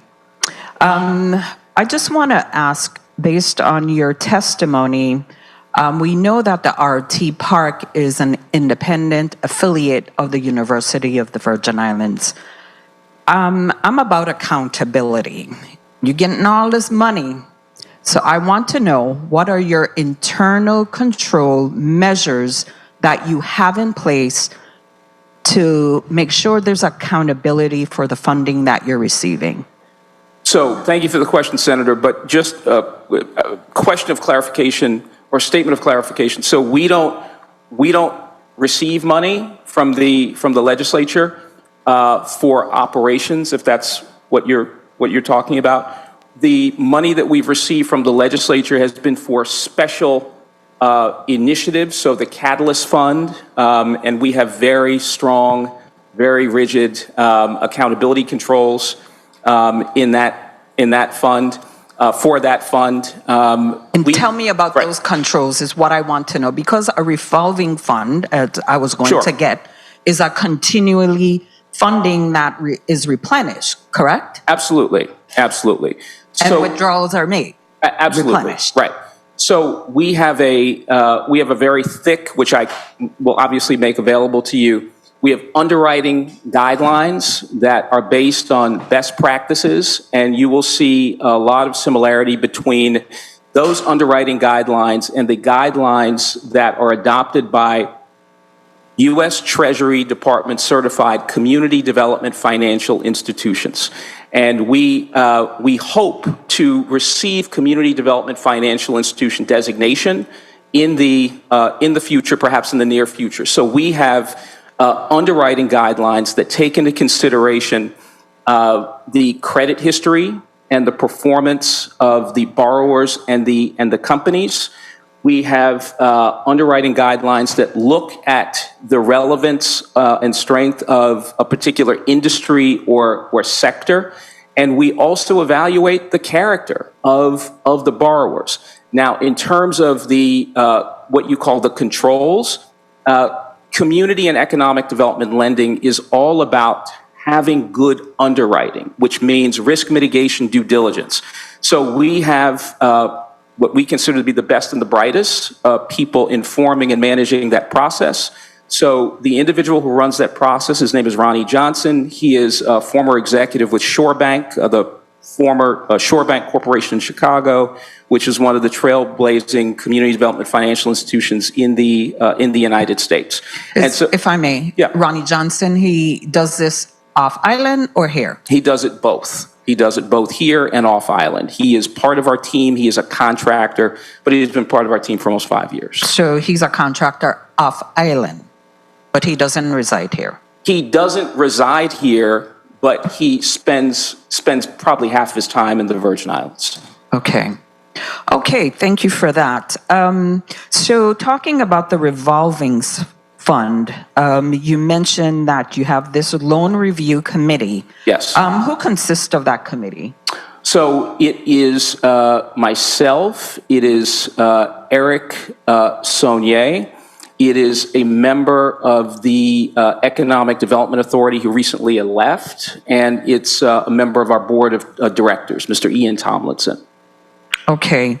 Also in your testimony that you mentioned that you have applicants for another 3 or 4 businesses. Can you tell me who those applicants are? I cannot tell you who those applicants are, but I can certainly tell you what type of businesses that we anticipate will apply, because they haven't applied yet, so I don't want to. Oh, okay. I can't talk about that publicly. Thank you for clarifying that. Right. So we have at least one organization that focuses on sustainable agriculture. We have a financial technology company. We have another entity that will somehow be involved in large-scale media related economic development, and I'm trying to think of the fourth. But those are the next deals that we have in the pipeline. And we also have a film company, a film production company in the pipeline. Thank you. And these are all local, this would be all local potential businesses? These are all Virgin Islands companies. Okay, great. Right. So you just mentioned about one of your initiatives, which comes under creative economy. 2 minutes. And I think that's very unique that you're venturing out into the area of media. Is the Department of Tourism partnering with the RT Park to market the Virgin Islands? I'm looking at cutting cost. We have talent here that's doing this that can also help to market the Virgin Islands. Sure. Well, we are, and I'm going to defer to Ms. Duran to talk in a little bit more detail, but we are, I think, at the beginning of the process of seeking opportunities and synergies, if you will, between us and other institutions, not just the Department of Tourism, but certainly the Department of Tourism. I mentioned our partnership with Mr. Tim Reed, for example. Tim Reed, among other things, is looking at doing a training program in film production via the RT Park. And so one of the specific opportunities that we've been exploring with the Department of Tourism is around providing some financial support to this program. Of course, there are other resources that would flow into that film industry training program, but we are looking at ways that we can leverage resources from the Department of Tourism as well. I don't know if you wanted to add anything to that. Not much. So Tahira Duran, Sustainable Development Associate. Like Peter mentioned, we're really aiming to partner with the Department of Tourism, specifically the Film Office and Luana Wheatley. Right now, we're in the very, very early stages of planning a potential training program to help prepare our local workforce. And in the process of doing so, Tim and other individuals involved in the film industry are interested in actually bringing films to the territory. So by having that workforce developed, we're able to actually bring those films here and in the process market the USVI to, I'd honestly say the larger world or the larger population. Great. Time. If I may, Mr. Chair. Sure, proceed. Yeah, I just wanted to say, Ms. Duran, when you mentioned about composting, I got excited. because this is like black gold for farmers.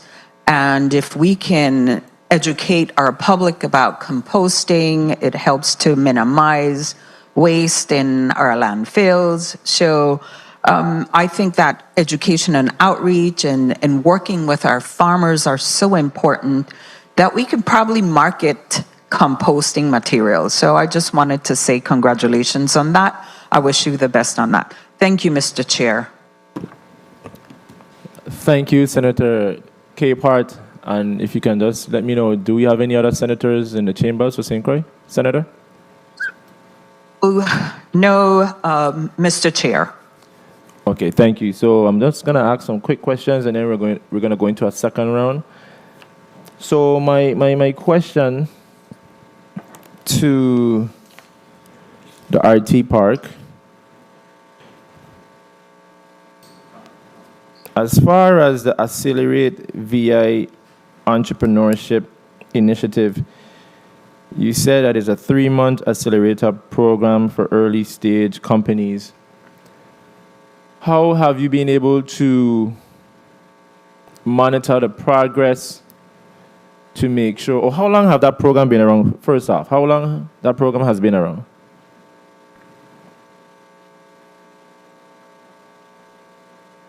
RT Park? Excuse me, we're having some technical difficulties with Eric's mic. Tess, can you hear me? Okay. Okay, proceed. Eric Saunier, Director of Entrepreneurship. The program launched in the fall of 2019.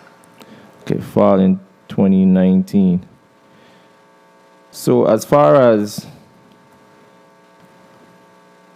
an assessment or reevaluating the program, what were some of the challenges and what were you able to do to improve on that program? Because I really like that program.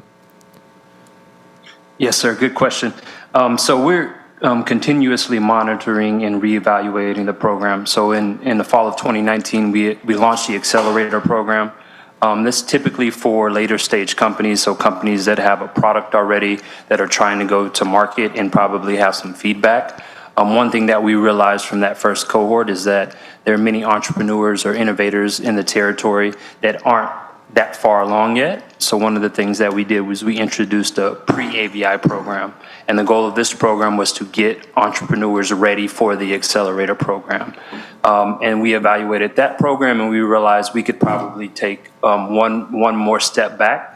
And so this year we launched the Idea Incubator program. And so this is our attempt at finding local Virgin Islanders who see opportunity in the territory and helping them take their idea. So this is not even a product yet. This is just an idea, evaluating that idea with them and helping them get to a product. So if it's an app, it's an app in the iOS store or the Android store, or if it's a website, it's an actual website on the internet. Within 5 months. So to answer your question, we're constantly evaluating, trying to see how we can make the program better and how we can continue to support the entrepreneurs in the territory. And ever since its inception till now, how many businesses or companies were you able to assist? Do you have that data? Yes, sir. So we've helped 22 companies that have graduated through the program. As I mentioned before, roughly half of them are no longer in existence, but of the ones that are still operating, collectively, we've seen their revenue grow over $2.6 million, and then we've helped them raise over $7 million in capital. Thank you for placing that on the record. And I must admit, I too am very proud of you. I met you back in 2019 in my first term. You have came a long way as far as speaking publicly. But in all seriousness, I remember we had the conversation regarding the ride-sharing app. It was you and several others, and at the point, I was not afraid to bring it. But unfortunately, COVID-19 came like a thief in the dark. And the day when I had the hearing scheduled to bring that bill to the floor, the chairperson for that committee had a COVID outbreak in the office. So I don't know if that was a sign from God. And then we made another attempt But because of the hearing being delayed, I was able to read a testimony of the Taxi Cab Commission. So I was like, okay, they're coming from my throat. So I had to pull back that bill. But I have a colleague of mine, I'm not going to call his name because I will let him be the one to say he has the legislation. And I am looking forward to supporting him in any way that I can. Because we have to face the reality. We speak about this Come Back Home campaign. But if we are coming back home, we want to have some of those same luxuries or benefits that we have in the U.S. mainland, like being able to come to the airport, go on an app, and get a ride. I hate having to have somebody pick me up, and sometimes the person is late and the list goes on. But one of the things that we discussed with the ride sharing is it was going to be from 7 p.m. to 7 a.m. So that way it doesn't interfere with the operations of the taxi guys, because from 7 p.m. to 7 a.m. it's hard to find a ride. I'm not sure about St. Thomas, but St. Croix for sure. And then we discussed that it would be off limits to like the cruise ship areas, and the list goes on to make it fair for the taxi men and women. And they still were not having it. But at some point, and I think the time is now, we have to address that.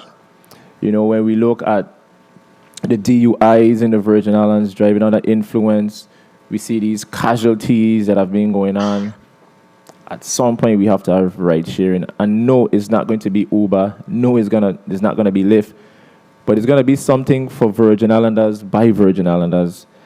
But as far as the technology, Mr. Sunir, tell me what the RT Park can do for any individual out there who has an awesome idea for ride sharing. How can you assist those individuals? What do you have to offer?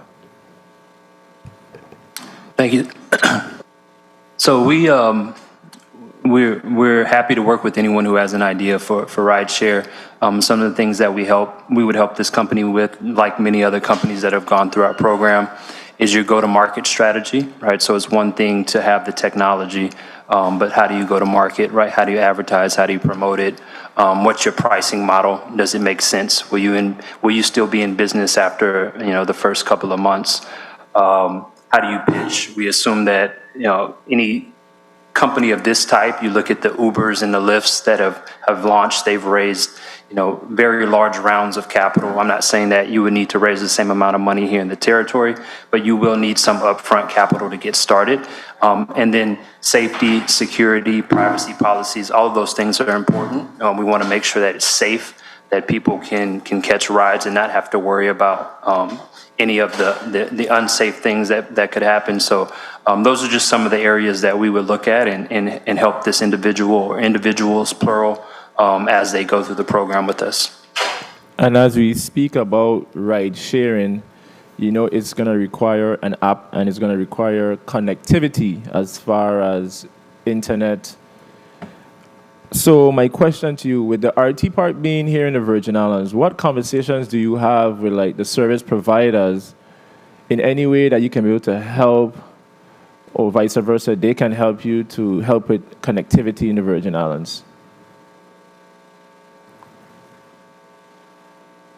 I would say that we haven't had many conversations with the service providers in the territory, but I would assume that if we were headed down this route, that would be one thing that we would definitely want to look at, because as you mentioned, the technology needs to work everywhere in order for people to get their rides, to know when a ride is coming, et cetera. So that would definitely be part of the process, I would assume, is looking at all of the islands and ensuring that there's coverage in enough places that people can catch a ride and safely get to their destination.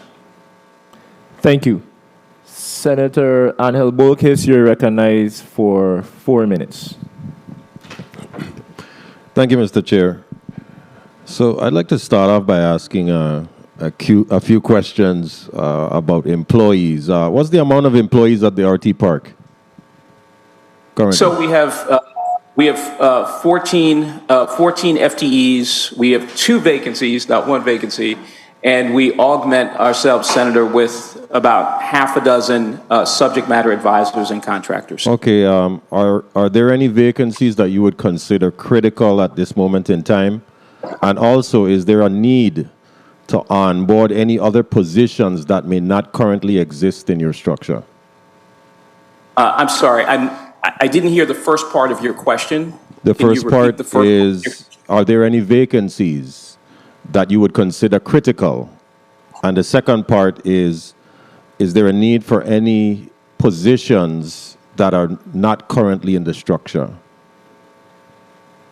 Yeah, so both of the vacancies are for critical positions. So one is a marketing person to support Ms. Paul's part of the operation, which covers every aspect, literally, of the RT Park function.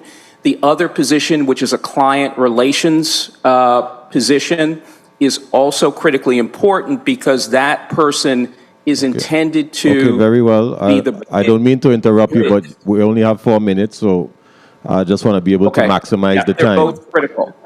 Right, and we have other needs, but the way we grow ourselves, Senator, in terms of positions is very, very conservatively and strategically. So as you know, we generate our own revenue. We have the ability to earn money, and so like any other business, we don't increase our staffing without going through a very strategic and sometimes intensive process of determining whether or not that investment can be sustained over the long haul. Noted, noted. So concerning the facilitation of the workforce development training opportunities for Virgin Islanders, how many trainings or opportunity-like functions have you held in this past year?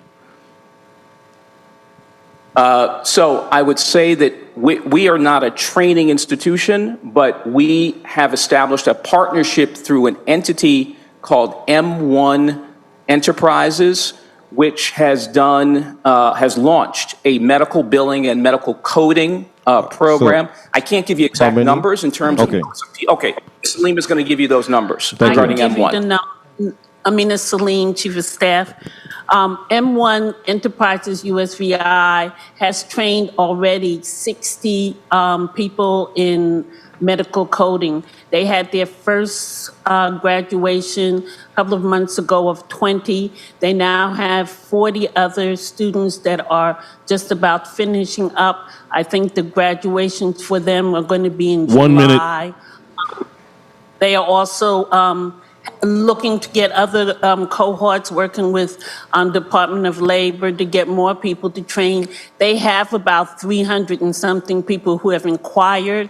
It is just basically seeing if these people are eligible to get trained through Department of Labor, or are they going to have to come through other sources, maybe finding loans to take this program, or putting up their own money. Thank you so much for that answer. And concerning or addressing food independence or food sustainability through technology, are there any efforts to expand into vertical farming or fish farming or microgreens farming with the RT Park? Are you attracting companies of that nature? So we have we've had one company sort of in and out of our pipeline. There's some complexity there. That is a vertical farming company. We don't have any marine science companies, I don't believe, in our pipeline right now. But Tahira, did you want to fill in any of those gaps? But we have a focus on sustainable development, which encompasses all those areas. So no marine companies, but I know we also have a company that does, I would say, shells. And Eric, I know you could probably elaborate. We also had an AVI company that does vertical farming as well. And potentially, like I mentioned previously, we're planning to work with AwareCo to provide fertilizers and other avenues for remediation to the soil and providing adequate support for farmers in the territory. Okay, thank you. And lastly, if you can find a company that can do something with sargassum, please call them. Yes. And bring them Yes. in immediately. Thank you, Mr. Chair. Yes. Thank you. And I second that. And I know during our tour of UVI agriculture program led by Senate President Francis, that was a part of the conversation. I see where other islands, they're grabbing it up. They have the boats and whatever. And we waving this big US flag and can't get it together. Well, it is what it is. But it's not your fault, RT Park. That's DPNR and those guys down there. But as far as, what you call it, the composting and food waste reduction pilot program, explain that to me. I know what composting means, but I just want to expound on what that program entails. So Tahira Duran, Sustainable Development Associate. Like I mentioned previously, we recently applied for a $400,000 grant through the USDA. No, hold on. The grant would... Hold on. I don't want to hear about the financials, how that program is going to work. Like you get the compost somewhere, you do what with it, you send it to this person does this. Yeah. So currently, we're aiming to work with local farmers. We've had conversations with local breweries as well. We're planning to collect waste from either local farmers, breweries, educational institutes, and bring it to a central facility where we will have a machinery where we deposit the organic waste, and then it produces a dry material that can be used as fertilizer, animal feed, fish feed, as well as other secondary byproducts.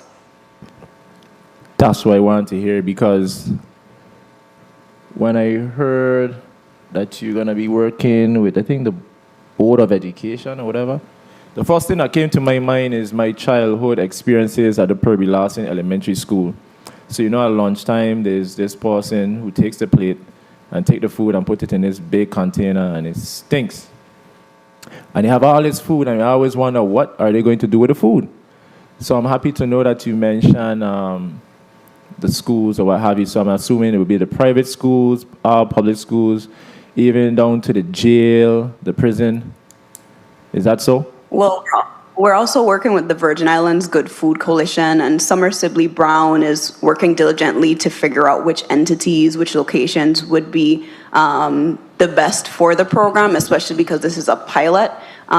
Initially, we probably aren't going to target every school or every entity in the territory, but we're going to select a few locations that we can ensure production of this organic waste is consistent, but also follow specific guidelines to ensure there are no plastics or, glass components that are actually entering the waste, and make it easier to process. So it must be structured, there must be guidelines, just like when you're recycling cans and plastic and whatever the case may be.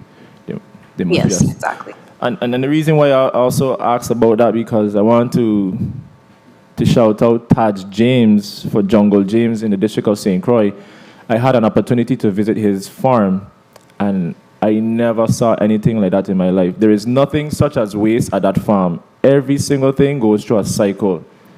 From the bird pooping in the water, the turtles eat it, and the turtles kill the flies. Listen, he has a serious operation going on down there. Have you had the opportunity to meet with him? Or are you aware of his works? I am aware of Taj James. This is actually separate from the RT Park, so I do cultural storytelling, and I had an opportunity to narrate a goat foot lady story that he wrote. Okay, so at a later time, I will speak to you, but not about goat foot lady, about the composting. But we have a point of inquiry. Go ahead. Somebody was going to say something. No, I was saying that his farm is very a remarkable farm, and especially for a young Virgin Islander who has done that on his own. Children come there, and parents both learn from all of the things that he has. It's a very ecological method that he's using, and I advise everyone to go down and see it. Yes, and I'm not speaking about him because he's a James, but he's doing a great job, and I wish we had more farmers like Taj James, and it was brought to my attention that it was passed on from his family members. So this is something that has been going on for years, and that story needs to be told. So hopefully you guys will work with him and help other farmers to get on board when it comes to that composting food and waste reduction pilot program. We have a quick point of inquiry by Senator Bolkis, and then Senator DeGraff will be recognized for his, 4 minutes? Yeah. Thank you, Mr. Chair. Concerning the composting that was mentioned earlier, once the compost has been created, how is that compost available to the community? Is that at a price? Is there some sort of retail value or not? Specifically, can you elaborate on that? Thank you. Yes, so the company is still working on their business structure. One of the main goals for the pilot project is to inquire about how this compost and fertilizer will be disseminated throughout the community. Because we're planning to work with local farmers and local industries, the goal is to ensure that the compost and animal feed is more affordable than what's already on the market. And this is really essential for the program and the project for their long-term viability. Okay, thank you so much for that answer. Thank you, Mr. Chair. Senator DeGraff. Thank you, Mr. Chair. Mr. Chapman, on page 5 of your testimony, I'm reading the tail end of a sentence where you said, I also want to highlight the work we're doing with the VI Good Food Coalition to craft long-term solutions that position farmers to more effectively address our need for greater food independence. Who is that entity or the VI Good Food Coalition? Who are they? So the VI Good Food Coalition is a 501c3 nonprofit organization based on St. Croix that was set up to provide technical support, education, advocacy in support of farmers and others in the agricultural sector. They're a very well-respected, nationally recognized nonprofit. Oh, okay. That's good news to hear. Now, when you mentioned about the tech village, you said you were bringing in, it sounded to me like you were bringing in farmers to farm that land, to teach our local farmers new ways to farm. I don't want to quote you wrong, but was it that way, or how is it going to work? So sort of. So there will be businesses operating at Tech Village. Tech Village is an economic development project with a commercial component and a residential component. So in that commercial component, the businesses, one in particular, will be hiring local people, many of whom will be farmers, existing farmers, emerging farmers, and this company and perhaps other companies will be using the adjacent land. So most of the site is being retained for farming, but it's farming in support of research activities being conducted by the businesses operating at Tech Village. So that's the context in which there will be farmers working on that land. Okay, thank you for that. And finally, I'll wrap up with the ride sharing. When I listen to Mr. Chair, my millennial colleague, and many of the things that you said made sense. And I think as a senior millennial myself, I like to just show a different side of a situation for you. It's when we take the Virgin Islands taxi organization, territory-wide, they're actually independent small businesses. So if we have the technology and we have the knowledge, then why not try to get with the existing local Virgin Islands providers of transportation for hire? 1 minute. To try make a ride-share program with them. Because when you take and you bring in a next ride-share program, you're going to have a fight. And the fight will be eventually won by the millennials. But then at what cost? Do we ostracize, what already has been there? And I'm just telling you this here just to look at some from a different side. because I am comfortable with the millennials and the younger generation taking over the world. But don't walk on me, because I'm here still. So I think if we could address the ride-sharing program by looking at the taxi industry across the territory, which are individual drivers, and maybe we could put together an app that when somebody puts it in, hey, a taxi driver comes, and then there's an alternate type of tariff that is addressed for the ride-sharing versus the taxis industry. So again, let's not look to bring in everything from the States to supersede the things that we have, because we have been succeeding this long and doing well for a long time. And we produce great individuals who are Virgin Islanders. So it's just not to try and beat you up or beat up any senator who brings an idea, but to try have them look at a different side. So maybe we could say, hey, let's collaborate and try find a better way that addresses the majority of us. Thank you for the time, Mr. Chair. Senator Abina Salim, one of the things is that the Taxi Association has to start wanting to go into the tech world. They are not even open to taking credit cards for their payments. Everything is a cash base. And in order to do it technically, you have to be able to be on the internet, be able to put in your credit card and pay someone. So it's also the Taxi Association that's going to have to say that they want to come into this new world. It's not going away. This is the way of the world. You go to China, you go to any other place, that's how they have. So the Taxi Association has to do that. But also, it is the seniors who suffer the most by us not having an Uber, or not an Uber, but a ride-share program. That most of them don't like driving at night anymore. So many seniors end up being closed in because they don't drive at night anymore, and unless someone comes and picks them up. Wouldn't it be wonderful for them to be able to be independent and say, I'm going to call the ride share and they'll pick me up and they'll come back and take me where I have to go. There are so many things that happen after 6 o'clock when the taxi cabs are not available, and especially the seniors suffer more than anyone else because of that. I want to believe that you're a millennial, Ms. Salim. I love your way of thinking. I need to check your ID. Point of information, Senator DeGraff. Yeah, thank you. Thank you for that. And much respected as to your point of view. But again, it's, you don't cut off your nose to spite your face.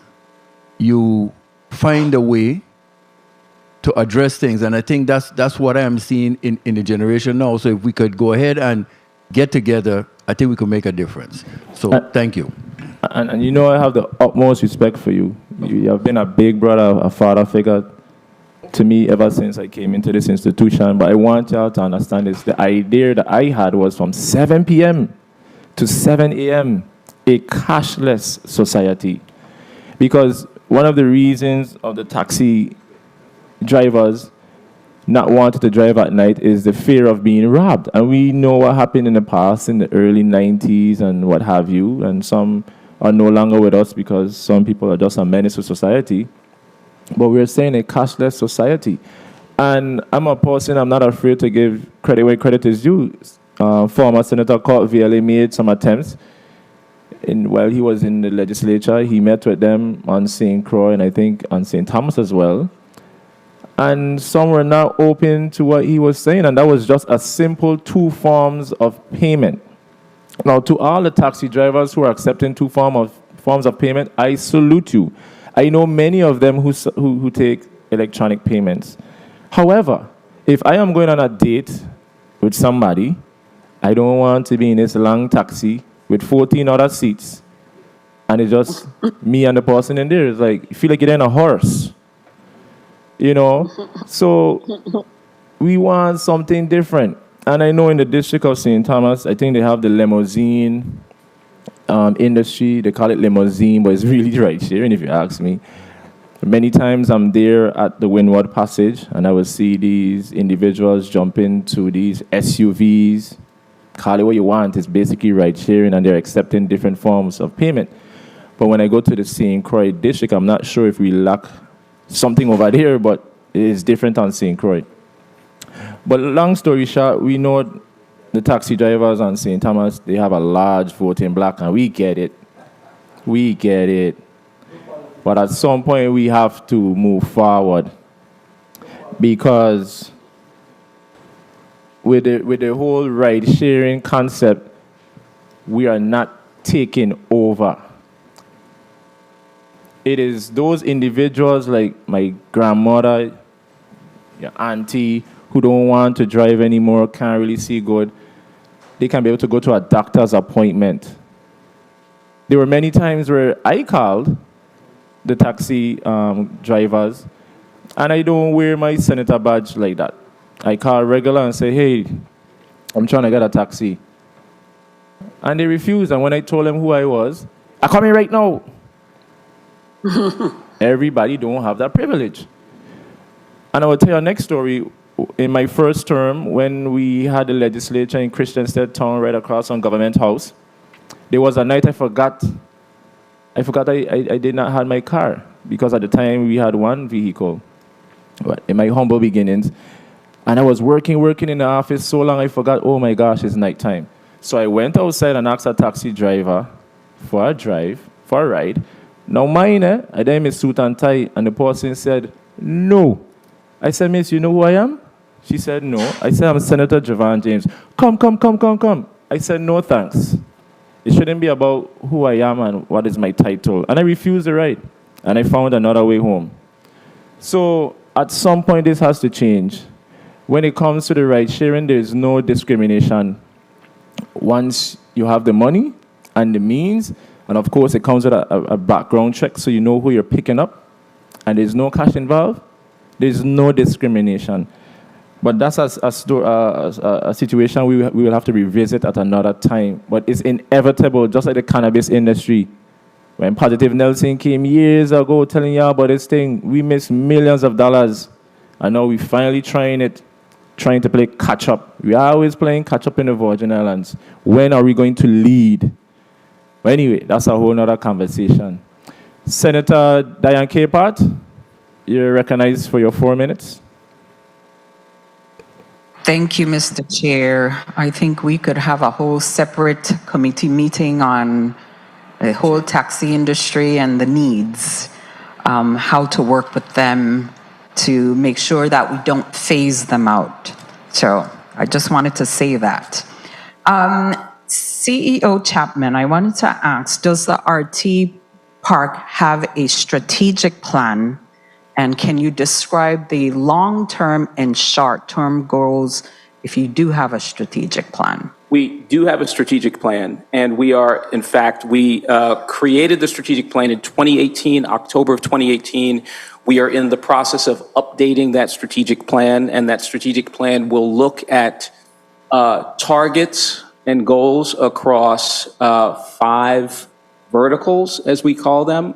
So one is business attraction, which focuses on more mature companies. The second vertical is entrepreneurship, which deals more or less with early stage and startup firms, exemplified by the AVI and Idea Incubator programs.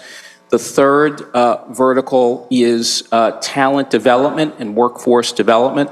The fourth vertical is access to capital. And the fifth vertical is facilities development, also known as real estate development. So again, we're always updating our strategic priorities, but we are in the process right now of doing a more formal update to the 2018 strategic priorities, for sure. Okay, so in the next 10 years, we should see all of these 5 initiatives in place? You see them in place now, right? So as we laid out in the presentation, we have made considerable progress in the last 5 years since really strengthening and enhancing the RT Park so that it can honor the letter and the spirit of Title 17. So over the next 10 years, we hope to be able to continue to evolve our activities across all of these 5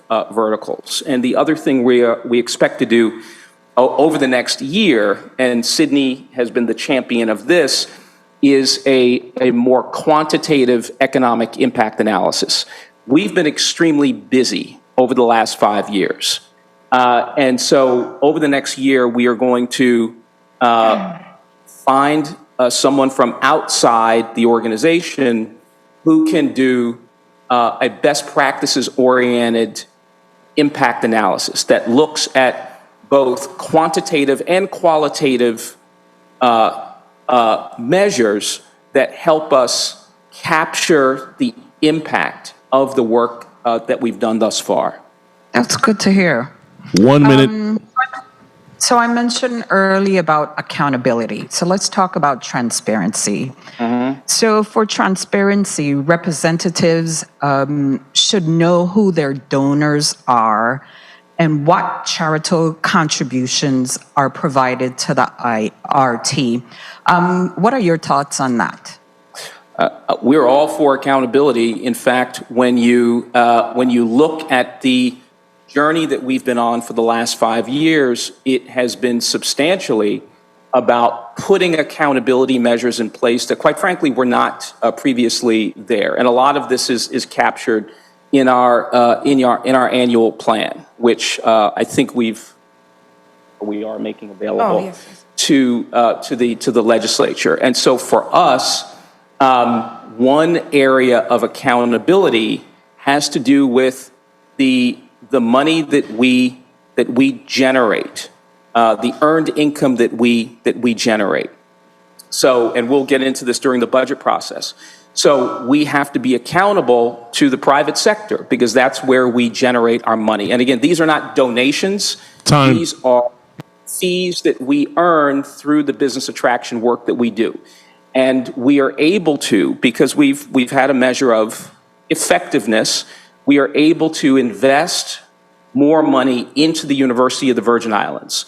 And so in the coming year, we hope to be able to work collaboratively with them to put new accountability measures in place so that both we and our private sector partners know how that money is being utilized. And as I said, to put it in historical context, the RT Park has generated $13.5 million for UVI.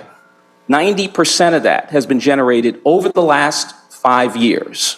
And so we want to make sure that, as you say, we have very, very solid accountability measures in place for what is being done by UVI with that money. We are separate institutions. We are affiliated with UVI, but we are separate institutions, so we want to be able to document for ourselves and our private sector partners exactly what's being done with those monies.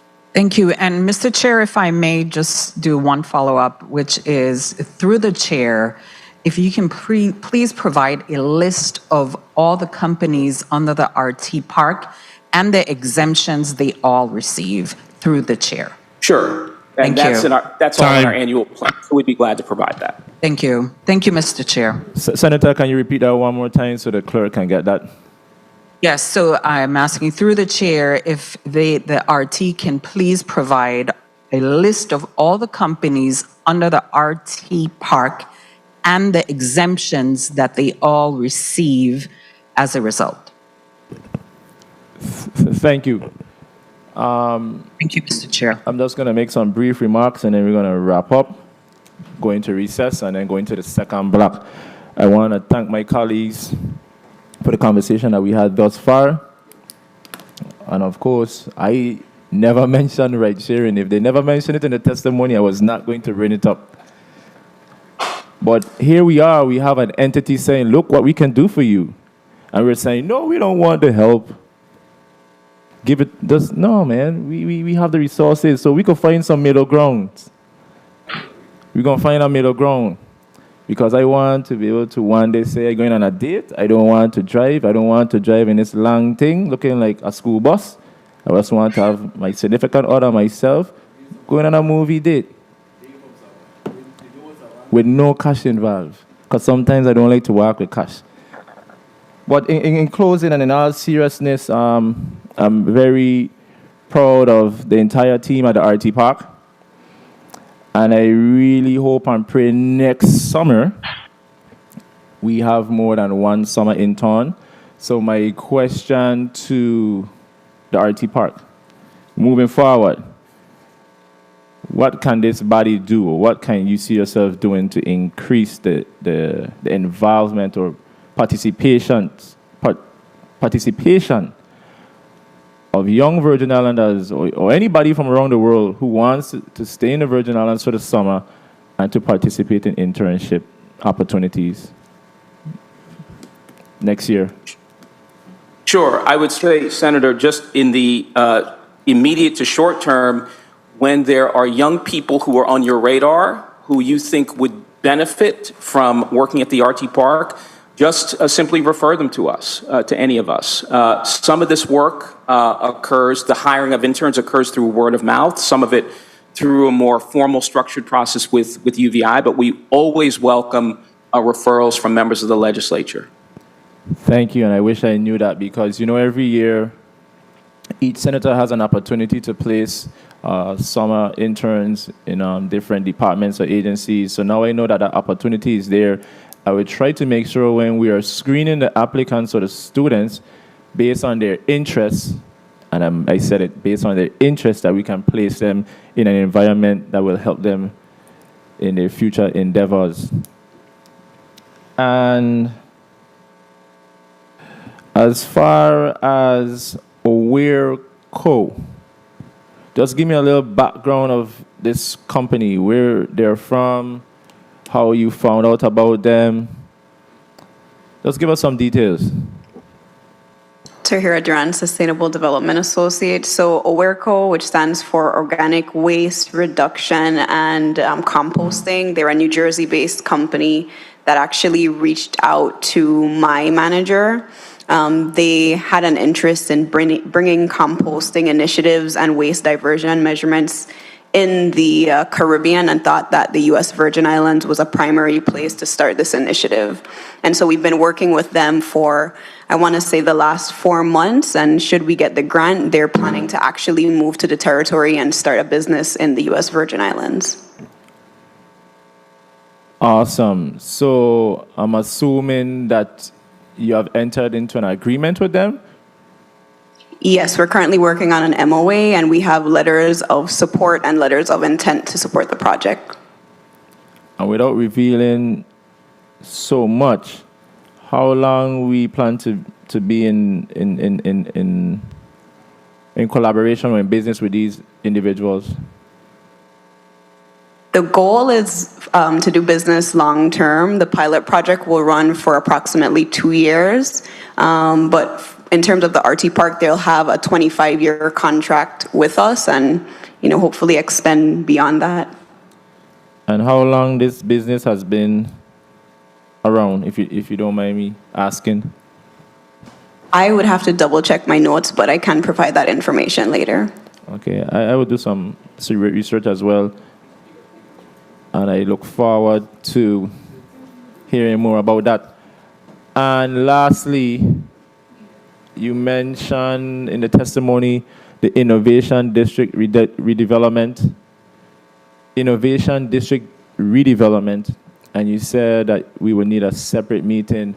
So I look forward to that separate meeting. I'm not sure how you're going to go about conducting that, but whichever way you choose, just make sure the Office of Senator Javon James is there, and then whoever senator who wants to be involved, because I want to make sure that we monitor this. Because I don't plan to bring you guys down here every time. You guys have work to do. But I just felt that it was fitting to utilize this platform to let the whole world know of the great things that are happening in the U.S. Virgin Islands. Because when you go on the news, sometimes it feels like there's nothing going on, but we have a lot going on. So once again, thank you to the entire team at the RT Park. And I will give this opportunity for Mr. Chapman to place some closing remarks. Yes.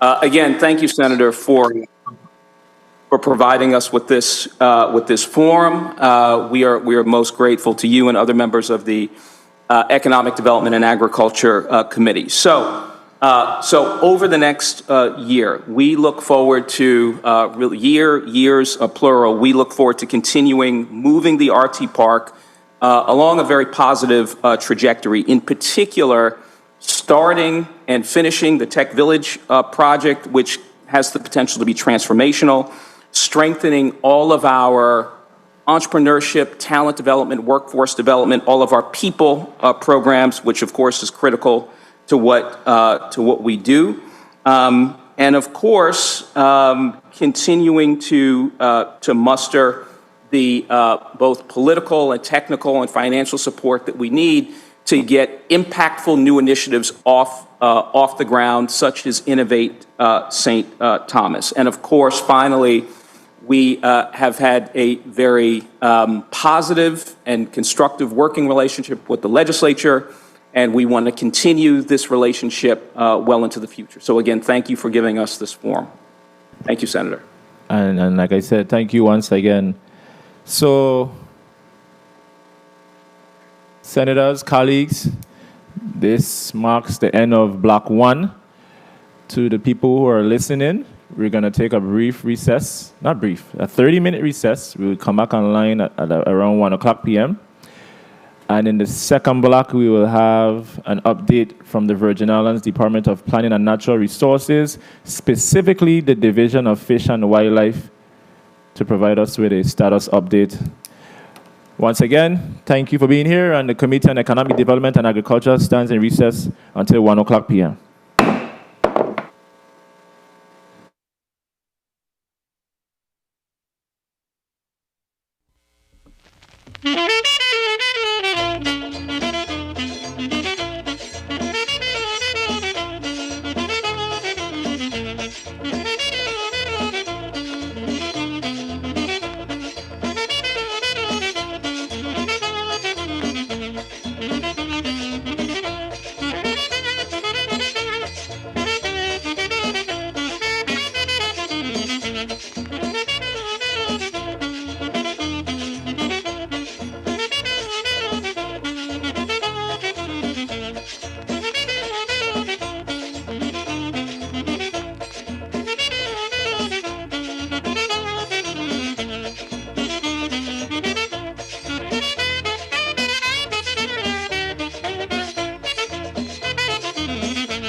The Committee on Economic Development and Agriculture is hereby back on the record. We are going to now proceed with the second block of today's agenda. Mr. Clerk, can you please read the second block into the record? Block 2. The committee will receive an update status from the Virgin Islands Department of Planning and Natural Resources, Operations and Funding. Additionally, the committee will also receive a status update from the Division of Fish and Wildlife to include the farming and fishing industries. Invited testifiers, the Honorable Jean-Pierre Oriol, Commissioner of the Virgin Islands Department of Planning and Natural Resources. Director Nicole F. Angeli, Director of the Division of Fish and Wildlife Resources, Virgin Islands Department of Planning and Natural Resources. And that concludes the reading of the agenda, Mr. Chair. Do we have any correspondence to be read into the record? No, Mr. Chair. Thank you, Commissioner Oriol. Thank you once again for being here. We would like to take this opportunity for you to place your name and your title and to introduce anyone who you may have here with you today.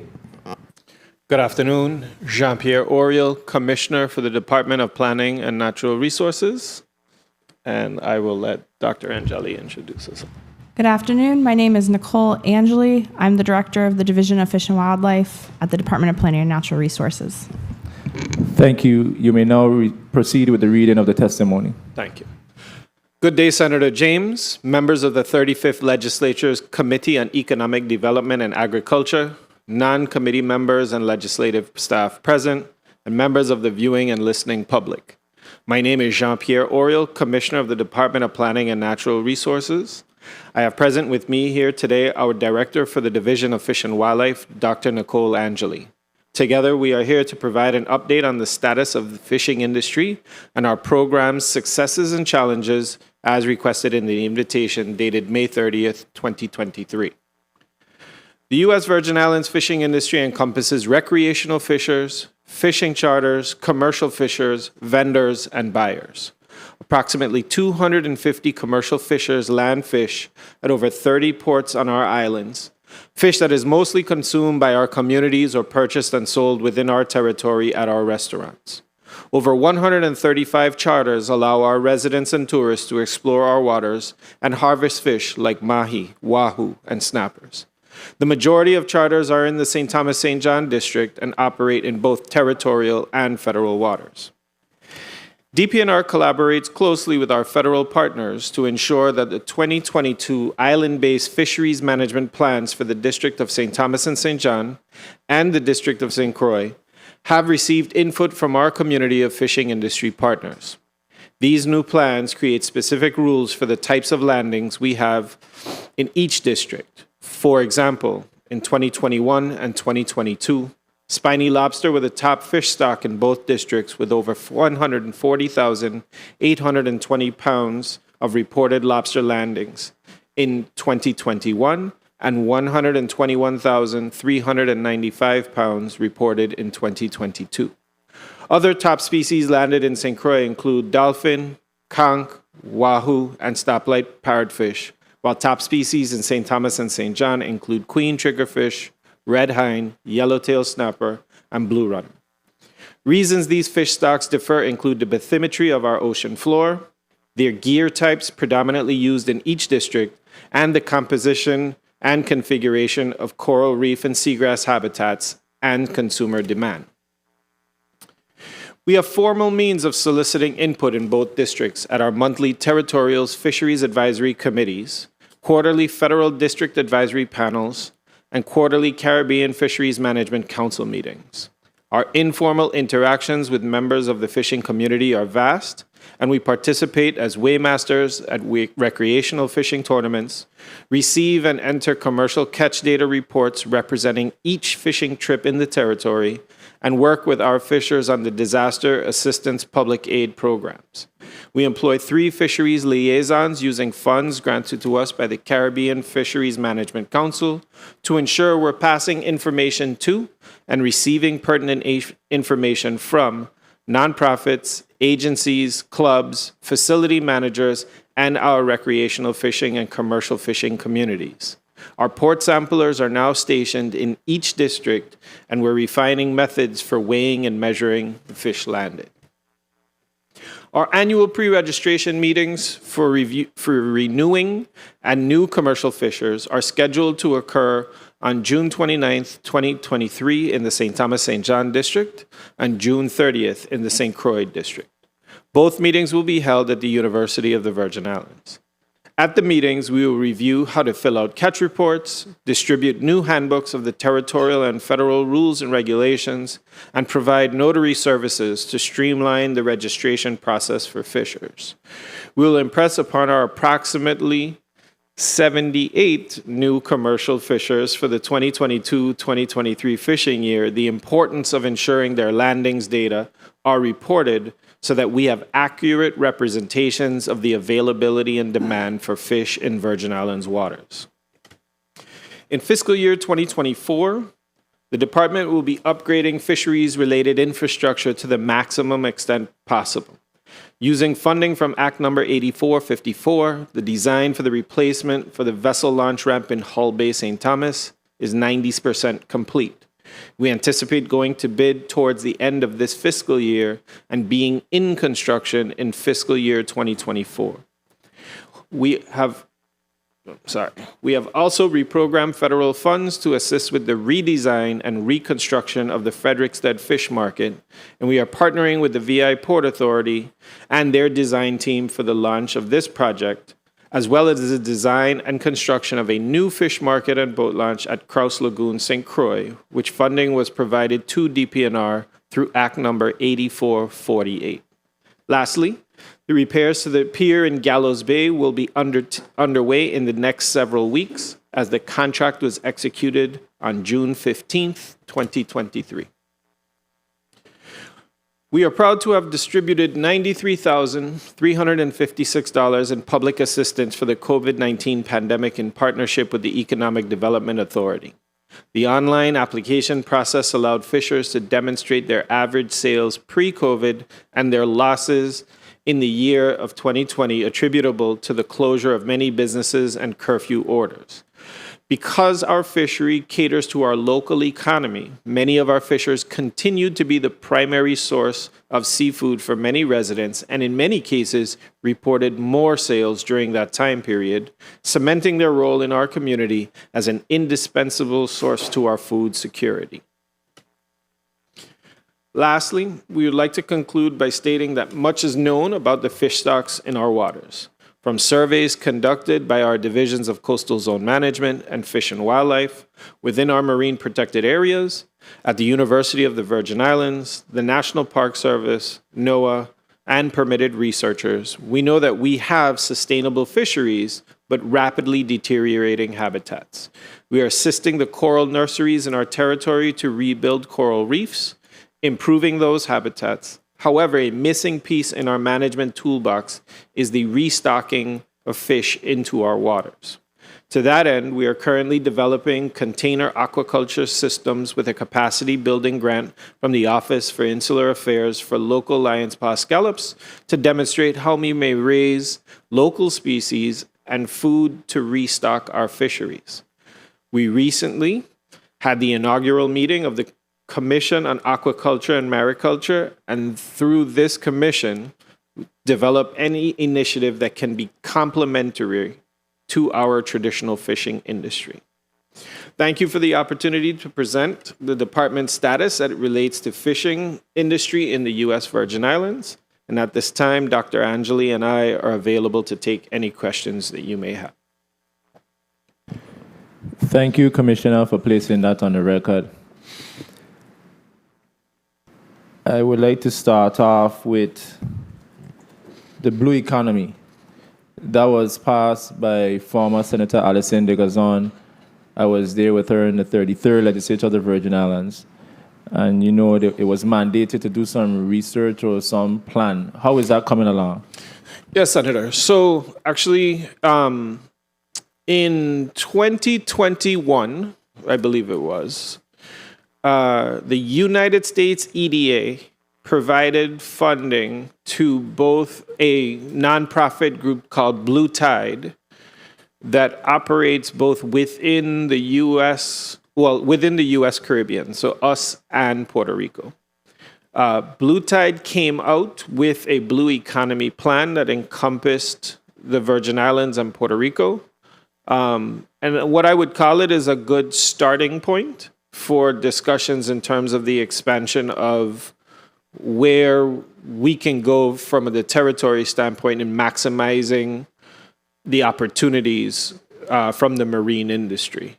So it talked about the energy sector, it talked about aquaculture, it talks about recreation, and it's pretty much elements of that are actually tied into the Vision 2040 plan as well in terms of what are the untapped opportunities or not necessarily untapped, but where we can see the most growth over the next several years. And the ocean economy is where a lot of that is held. So you mentioned the U.S. EDA? Yes. As far as funding, how much funding did we receive to carry out the Blue Economy mandate? So the GVI or actually the U.S. Virgin Islands didn't receive the funding directly. It was a two-part opportunity. Some funding went to the university as part of that initiative. And then the majority of the funds to create the Blue Economy Plan actually went to that nonprofit organization called Blue Tide. US EDA wanted to ensure that it went to a nonprofit so that most of the monies were spent on the plan itself, not getting caught up in overhead and those types of things. So, Mr. Clerk, if you can just place this down in your notes. At a later time, I would just like for you to just submit some level of documentation or report. That way we can follow what's going on with that legislation. Because, many times we pass legislation, and not to say you guys are not doing anything, but we just want to make sure that it's being implemented. Because when it was sold to us on the Senate floor by Senator Alison de Gazan, it was brought to our attention that it's going to really change the way how we go about dealing with our fisheries in the Virgin Islands. So, and one thing to note, Senator, is that when that legislation was passed, there was no funding associated with it. And so what we did in spite of not having funding was going after that federal share of dollars that could, in fact, lead us to where we needed to go. And again, use it as a starting point. Because I think now what we will see, based on the results of that initial Blue Economy Plan, is there probably be more plans done for each of the individual 7 sectors that are called out in that plan. Yes, and you're absolutely correct. And I know at the time it was, when that bill was passed, some of my colleagues had that same concern about the funding. But it was sold to us that initially it's just to do some feasibility studies or whatever the case may be. And then at a later time it can be addressed. But I'm happy to know that it's moving right along. Before I get to the senators, I saw where you reference Act 8454, and I'm here going through it. I remember when this bill was passed, and I'm just scanning through it. So if I'm not mistaken, you mentioned the Gallows Bay Pier, right? Yes. That's where, next to Panchi? Correct. Thank you. So now I could go back and tell these guys, because I've been telling them, listen, we have funding, don't worry. And I always get the text, because the young guys who participate in the boating industry, they always text me. So I've been promising them for quite some time. I know COVID-19 kind of delayed that. But as far as the project going out to bid, it was sent out to bid? It was. So unfortunately, it took us 3 bid processes to finally get a bid. But we closed the 3rd bid process in March of this year. The vendor was selected, had to a little bit with the bonding requirement, but now he is squared away and signed the contract last week. And there's more than enough funding, right? Yes. So we have I would say we have just the right amount of funding. Okay. And I know there were several other piers to be repaired. I'm trying to find it. Do you know them off the top of your head? So it wouldn't be in 8454, but rather 8448 is where you see the others like Kraus Lagoon ramp and the monies for the Hull Bay boat ramp. Those are the two. There was also a pier for the dock in front of the hotel, right? The hotel in Christiansted. Kings Alley? Kings Alley. Yeah. So when we sold the property, they sold that responsibility to the new owners as well. So that 300,000, I believe, we're going to be requesting a reprogram on that money, or the PFA will be requesting a reprogram of those dollars. Understood. And lastly, it was brought to our attention, it was in this same committee where we brought down Executive Director Carlton Dow. And you know, right next door to Seaborn Airlines, I think there's a section of the property you guys own or something like that has been destroyed. So you nod in your head, you know more. So I think there is some question as to who officially owns the property over the years. Go ahead. Whether it's the government, if it's the gentleman who owns Hassel Island or the estate on Hassel Island. I remember that going back years ago. There has been some tug of war over the years that has not been settled. But Nicole, you know any more about that? No. Yeah, I we would love to have more shoreline property, particularly in low wake area. Just this past week, we have been in discussions with the Department of Sports Park and Recreation. We want to do the Take Me Fishing event for the kids that we ran back in 2020. And just because it's so popular, you need a large amount of space for kids, but in a relatively calm water setting, not too deep, that kind of thing. And unfortunately, those aren't everywhere, you know? So the more areas at bulkhead, those types of things where we can put a fishing pier out for kids to be able to fish off of, or people to be able to pull up and land, those types of things are like dream scenarios for us. But particularly on that area, I think there's a little bit of contention as to who the owners are. And let me make sure that we're on the same page. We're talking about St. Croix, right? No, I talking about St. Croix. Oh, St. Croix. Right by Seaborn Airlines. So Seaborn from going east from Seaborn all the way to Richmond, most of that area there is actually filled land. So yes, it does belong to the government of the Virgin Islands. No, but Executive Director Carlton Dow said the portion that has been destroyed, the next time you go there, it was broken or something, and they were trying to find out whether Port Authority should just go ahead and fix it or leave it for DPNR. You don't know what I'm talking about? Not specifically. All right, I'm gonna follow up with it and bring it to your attention because it looks very bad and it needs to be addressed. But June 29th, June 30th, I'm happy to know that you have those meetings for the fishermen. My only question to you is how are we going about spreading the word? You have commercials, you're going on the radio, you're going to the different areas and letting them know. Nicole, you want to? Yeah, so because those... Go ahead. Because those... One second. Because those meetings are specifically for the commercial fishers, they've been individually notified with letters. We also have news services that are being funded by our liaison funds from the Caribbean Fisheries Management Council to have a MailChimp account. So we'll both have emails and SMS messages sent to those fishers. I just reviewed the proofs for the posters and the SMS message last week, and they look fantastic. And that's a new service we're providing this year. So send us that information as well so we can be able to attend. Absolutely. We also have a press release that we'll forward that was sent out 2 weeks ago.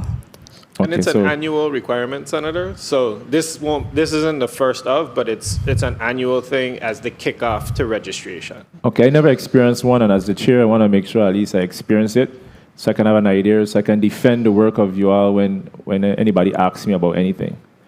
Appreciate that. Senator Bolkis, you're recognized for 6 minutes. Thank you, Mr. Chair, and good afternoon to my colleagues and listening and viewing audience, and good afternoon, Commissioner Oriol. And sorry, I didn't get your name again. Ms. Angeli? Yes. Okay. You're responsible, Commissioner Oriol, for one of the most diverse departments in government. But today we're going to be talking about fish and wildlife, right? So how many fishermen do we have in the territory? So registered commercial fishermen is around 250. Okay, and that includes what we would consider our local fishermen and the commercial boating fishermen, correct? So the commercial fishers are the ones that catch and are allowed to sell them legally. But then you also have the recreational industry, which is like the charters that you see. Okay, and that number that you gave encompasses all of the above? No. So in addition to the 250 commercial fishers, there's just shy of 200. I think it's like 170, 168 is the number in the testimony. Okay. That's the amount of charter industry.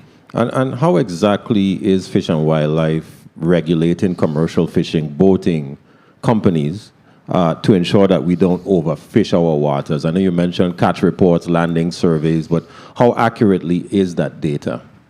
So I'll start and then ask Dr. Angeli to jump in. So I think that the commercial fishers in the Virgin Islands are so, I think that they are so compliant with the laws because they realize that there's so much regulation in the territory.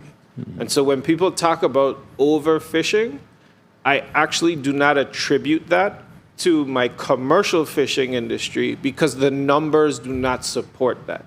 Every single catch limit, seasonal closure, all of those things, the commercial fishers abide by those, and we don't see our numbers exceeding what our limits are on an annual basis. Okay, so how exactly are you conducting what I'm going to classify as a marine fishery census or something, right? Right. How do you ensure that the fishermen are being responsible? So first is, as part of your commercial fishing license, you have to turn in monthly catch reports. Okay.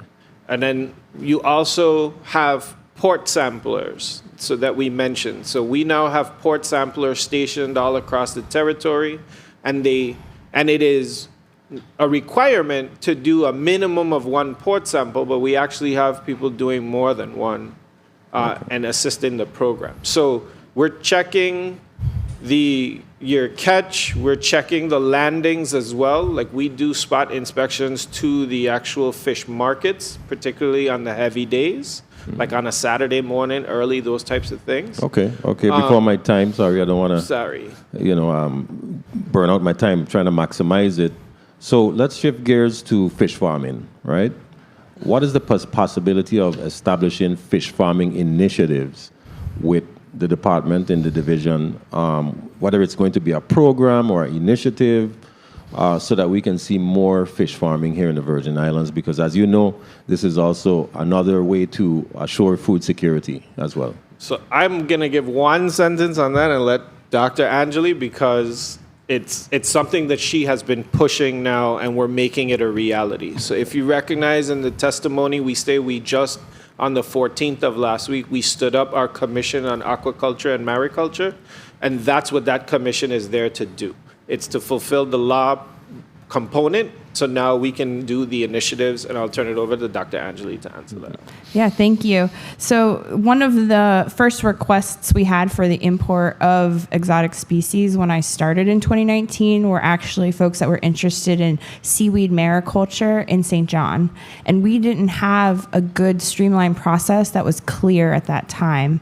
And in the past administration, the Commission on Aquaculture and Mariculture was stood up, and the three members that needed to be appointed by the legislature were appointed, and we had that first meeting. And what we'll be working on over the next 18 months is a plan, a 5-year strategic plan for the territory. And the first step after that meeting that we had 2 weeks ago was to create rules and regulations that will streamline and create a clear list of requirements. And those rules and regulations have been drafted by legal interns we had last year, and are comprehensive benchmarking all of the Gulf states, the territories, and the Pacific Northwest for best practices so that we do it right the first time, and that we can assure businesses that when they come in, the requirements won't change. Okay, noted. And I will tell you, when I first came to the legislature, I tried to create a division of aquaculture within the division of fish and wildlife. However, apparently the board is under agriculture. 1 minute. Which I thought was very interesting at the time. But aquaculture is really a sort of agriculture in a sense. However, my main concern is assuring that your division and the Department of Agriculture and the Board of Aquaculture all communicate properly in order to have that symbiotic relationship in order for this to actually get off the ground. So, I really want to also ask about the federal funds that you may be getting in order to try to get this endeavor off the ground as well. What do you foresee as a price tag to try to get that moving? Yeah, so the initial demonstration 40-foot container that we have applied for and received funds for was to the cost of about $150,000, and we estimate will cost about $300,000 in total. For an actual fish hatchery and a facility for aquaculture where we could create the different types of propagules that people would need in their private farms, something like that might cost up to $2 million to construct, because when you're thinking about the type of farming, you actually need to be thinking about a huge warehouse with big fish tanks. So we're not talking about small tanks with small fish. It's not an aquarium. These are big industrial applications. So, for instance, what is your position on aquaculture in the waterline areas? DPNR could potentially designate water areas, plots, how we have plots of land and we build homes here. You can designate plots of water that can accommodate aquaculture, whether it's seaweed, grass, whether it's fish farming, oysters, whatever. And then DPNR can now lease plots of water to individuals who want to have aquaculture, whether growing whatever, shrimp, whatever, and that would be a viable source of revenue for the department. What's your position on that? That's exactly what we are trying to do. I love that you mentioned that, because having marine spatial planning so that we know what areas we could permit easily. There is a lot of permits, both federal and territorial, that would be required for aquaculture ventures. And if we can streamline it into certain spaces that we know are good for this application, then we can reduce the bureaucracy around the business. Exactly. And I'd love to speak with you off the air on that. Mr. Chair, thank you for your time and leniency. Patience and leniency. Thank you, Senator Bolkis. Before we get to Senator DeGraff, back to the blue economy. I'm here reading an article, and for those who do not know what's the blue economy, if you could just briefly explain to them, because I mentioned it earlier without us going in much details. Sure. So the blue economy is the marine economy, really and truly. It's usually captured within, I believe it's 7 industrial points is what makes up what we consider the blue economy. So your aquaculture and fishing is 1, energy sector is 2, ports and port infrastructure is 3. Lord, I can't remember all of them off the top of my head. I'm usually better than that. But I mean, so what basically it is, though, is it takes each of the different sectors and it looks at, what's the potential for the development in each of those sectors. And as Dr. Angeli mentioned, What normally will follow after that is a set of marine spatial planning initiatives to see what is the best location for each one of these different activities, what can be sited next to each other. And then so what you have then is you have a business development plan, so to speak, where now when businesses or investors want to undertake one of those initiatives, they're not looking around the territory for where to go, but rather they're being told, this is the location, can you make this development work in this location? The reason why I had to go back to the whole blue economy discussion is because I had an opportunity to go on a boat with those individuals for Blue Tide. That was earlier this year, if I'm not mistaken, or last year. I think it was last year, one of them. But Senator De Gazan invited me. We went right down there by Yacht Haven, and they showed me some technology that is out of this world as far as how they plan to utilize those technology to collect data. So to improve on the marine industry, the fishing industry, they even showed me some artificial corals that they plan to use to help bring back life to certain areas in the Virgin Islands when it comes to the fish and what have you. So if you could just go into some details and let us know like what Blue Tide is doing as far as the Coral Reef Project and helping with the sea life.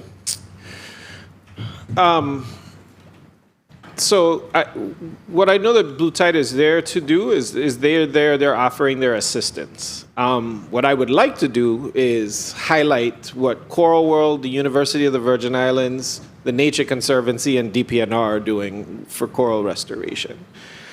We've received this year alone about $12 million for our coral nurseries across the territory.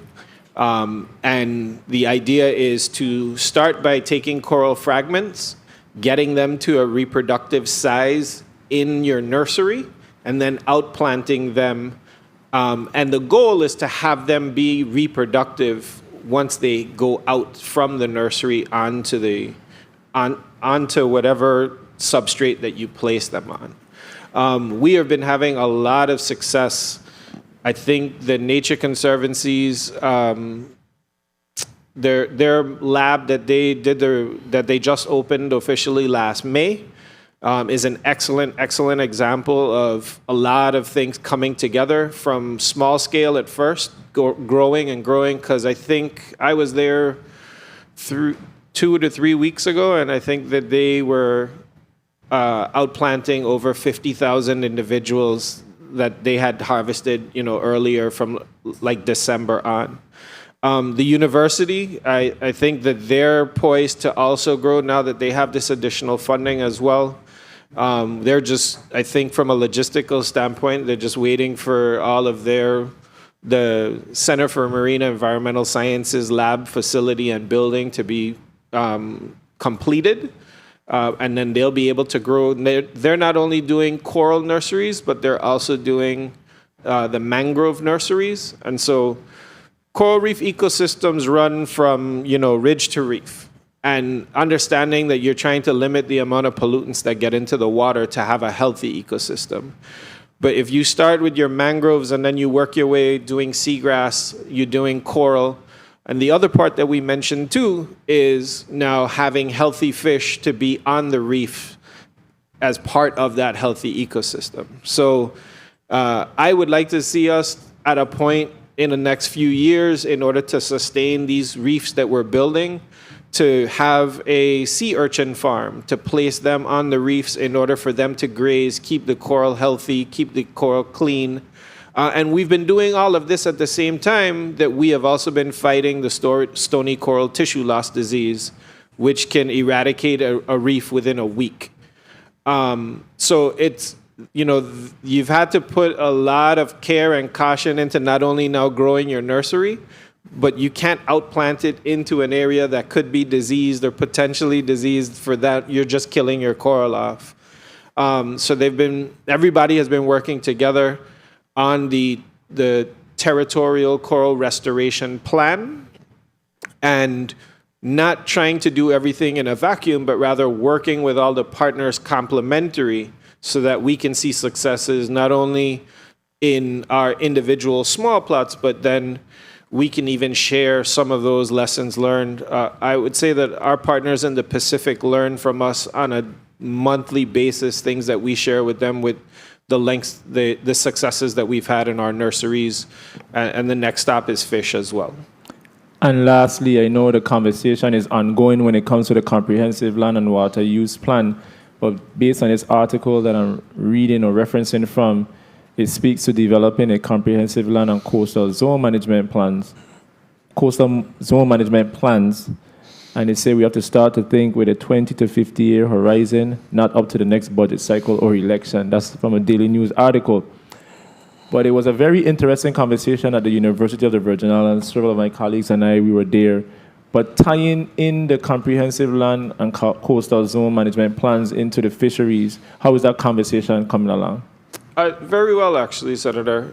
So there is something on the books that exists currently today, and it's called the Comprehensive Coastal Land and Water Use Plan. And it was passed in 1978 with the adoption of the CZM Act. What it does is it recommends what the coastal areas should be zoned, and then it also discusses specific activities.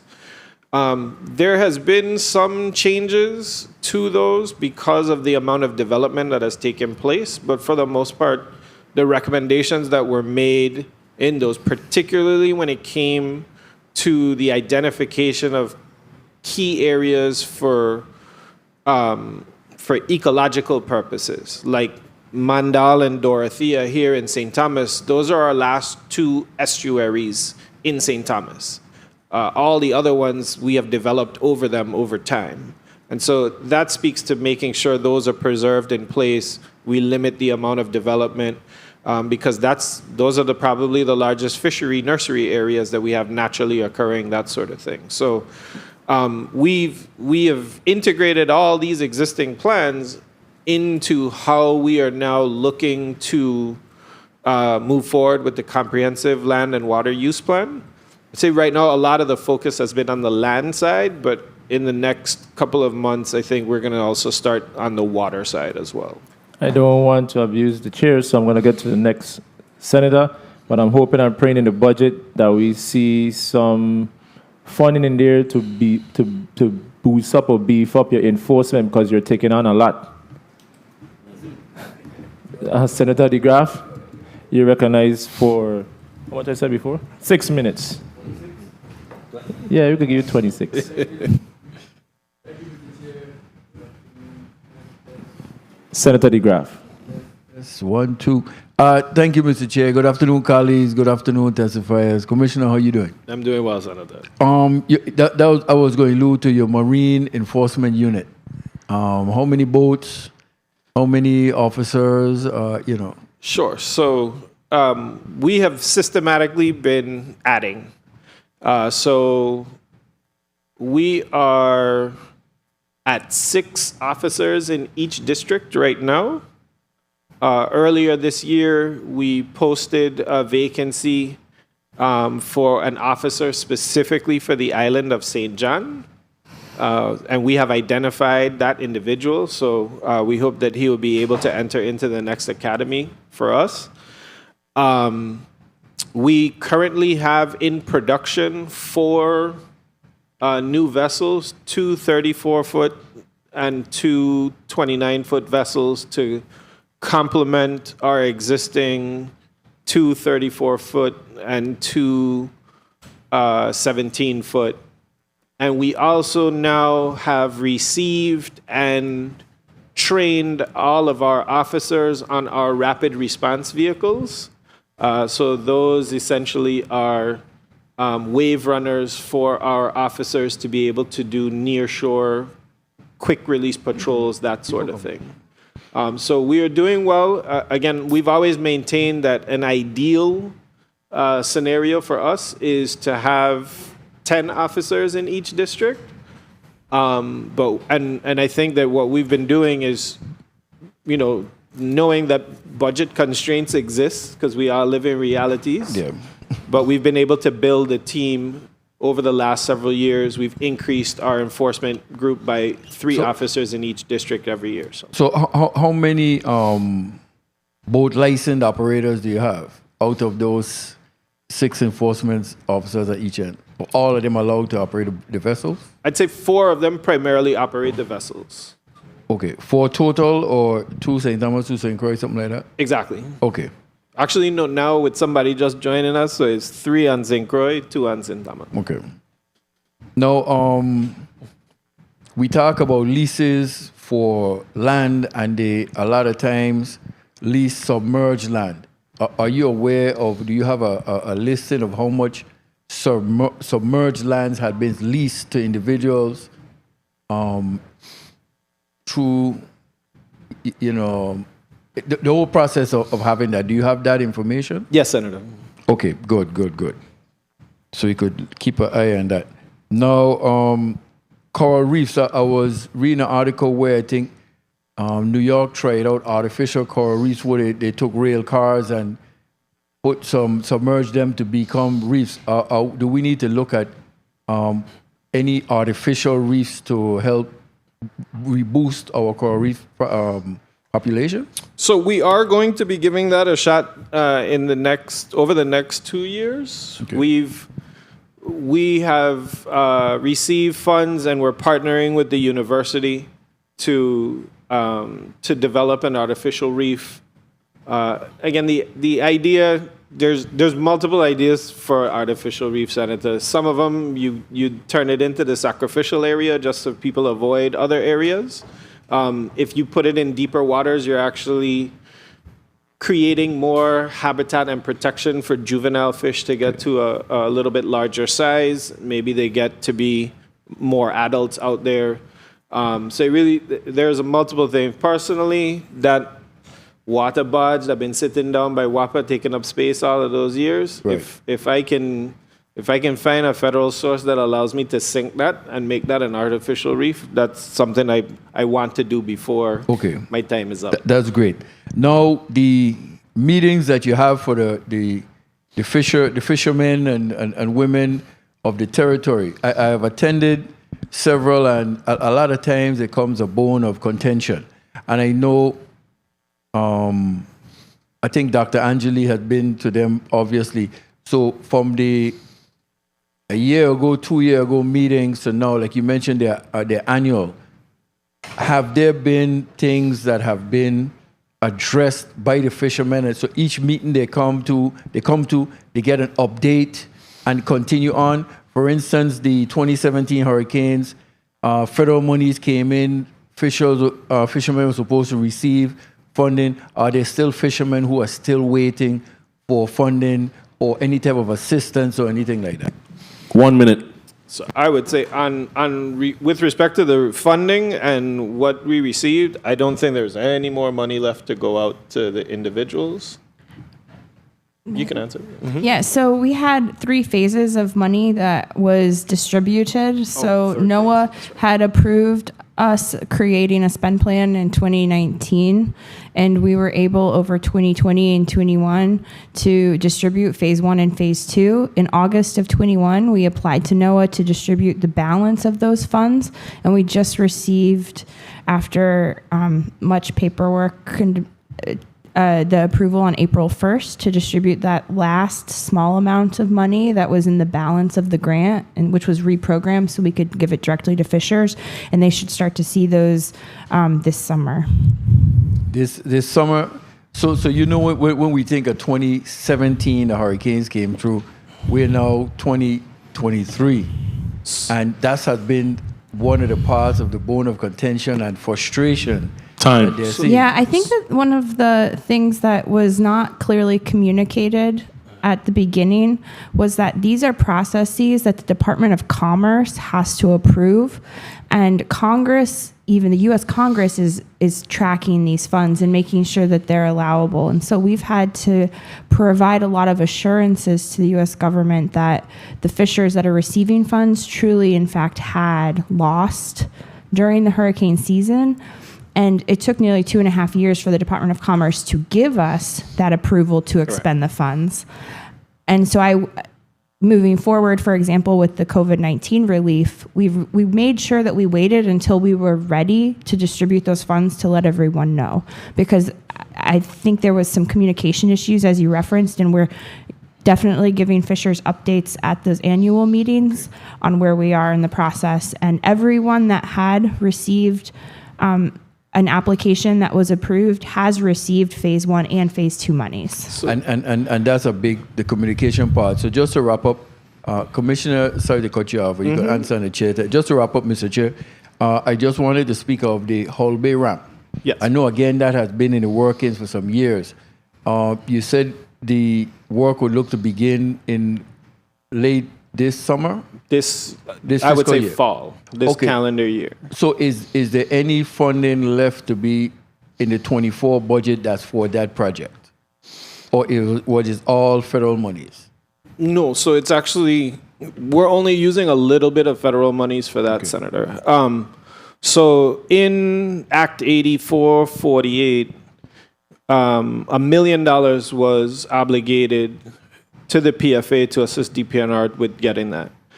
So we had to redo some of the plans themselves. The shoreline, everything changed from the storms in 2017 from when we first did the design. And then now there were also some questions that the community had that we now took into consideration. So for example, one of the main issues the fishers had was, well, where are we going to launch from while you guys are fixing the ramp? And so what we've decided to do is we're going to build adjacent to the ramp, leaving the existing ramp in place. So it's going to cost us more to do that, but at least the ramp itself will not close. But there's still approximately $1 million remaining for us to do the construction work. Once we get the actual bids in, we'll find out. I shouldn't have even mentioned money on this. I'm not shooting myself in the foot. Thank you for the time, Mr. Chair. But I got you. I would like to take this time to acknowledge the presence of Senator Alma Francis Heiliger. Thank you for being here with us today. Before I get to Senator and mark her as present, and she said thank you. You're welcome. Before I get to Senator Diane Capehart, my question is, I know we had the moratorium with the fishing license. It was lifted. I know you sent out correspondence or a press release regarding the individuals who are interested. I think over the years, you had individuals who passed away. They are no longer fishing. How were you able to clean up that list and move forward? So, Senator, we were able to clean it up very well. And so as in the testimony we indicated, particularly for the new. So since we announced the lifting of the moratorium, last year we had 66 new entrants. This year we have 12 new entrants for a total of 78 since we lifted the moratorium. So 78 is 1/3 of what was existing. I mean, so it shows that it is an active industry. We anticipated that a lot of the existing helpers that were in there would want to have their own fishing licenses, which is why there's such a large amount compared to the following year. But we continue to be very careful as to how we are admitting people in. We do recognize that we do have catch limits and pounds, pound quotas, those types of things. So there are a lot of people, or there are some people who are disappointed because what they ultimately wanted to do, because if we're teetering on the line, then we're just being very, very cautious in terms of how much gear we're allowing in there right now. Thank you for placing that on the record. Senator Diane Capehart, you're recognized for your 6 minutes. Thank you, Mr. Chair. I would like to say to my colleagues, to the testifiers at DPNR, and the listening and viewing audience. Good afternoon, Commissioner Oriel and Dr. Angeli. I first wanted to ask, in your testimony, you had that you have formal means of soliciting input in both districts at your monthly Territorial Fisheries Advisory Committee, a quarterly Federal District Advisory Panels, and Fishery Management Council. Can you tell me what's the function and responsibility for each one as they gather in the community? So I can start, and Dr. Angeli can back me up. So with respect to the Caribbean fisheries, the Fisheries Advisory Committees, that is established under Title 14.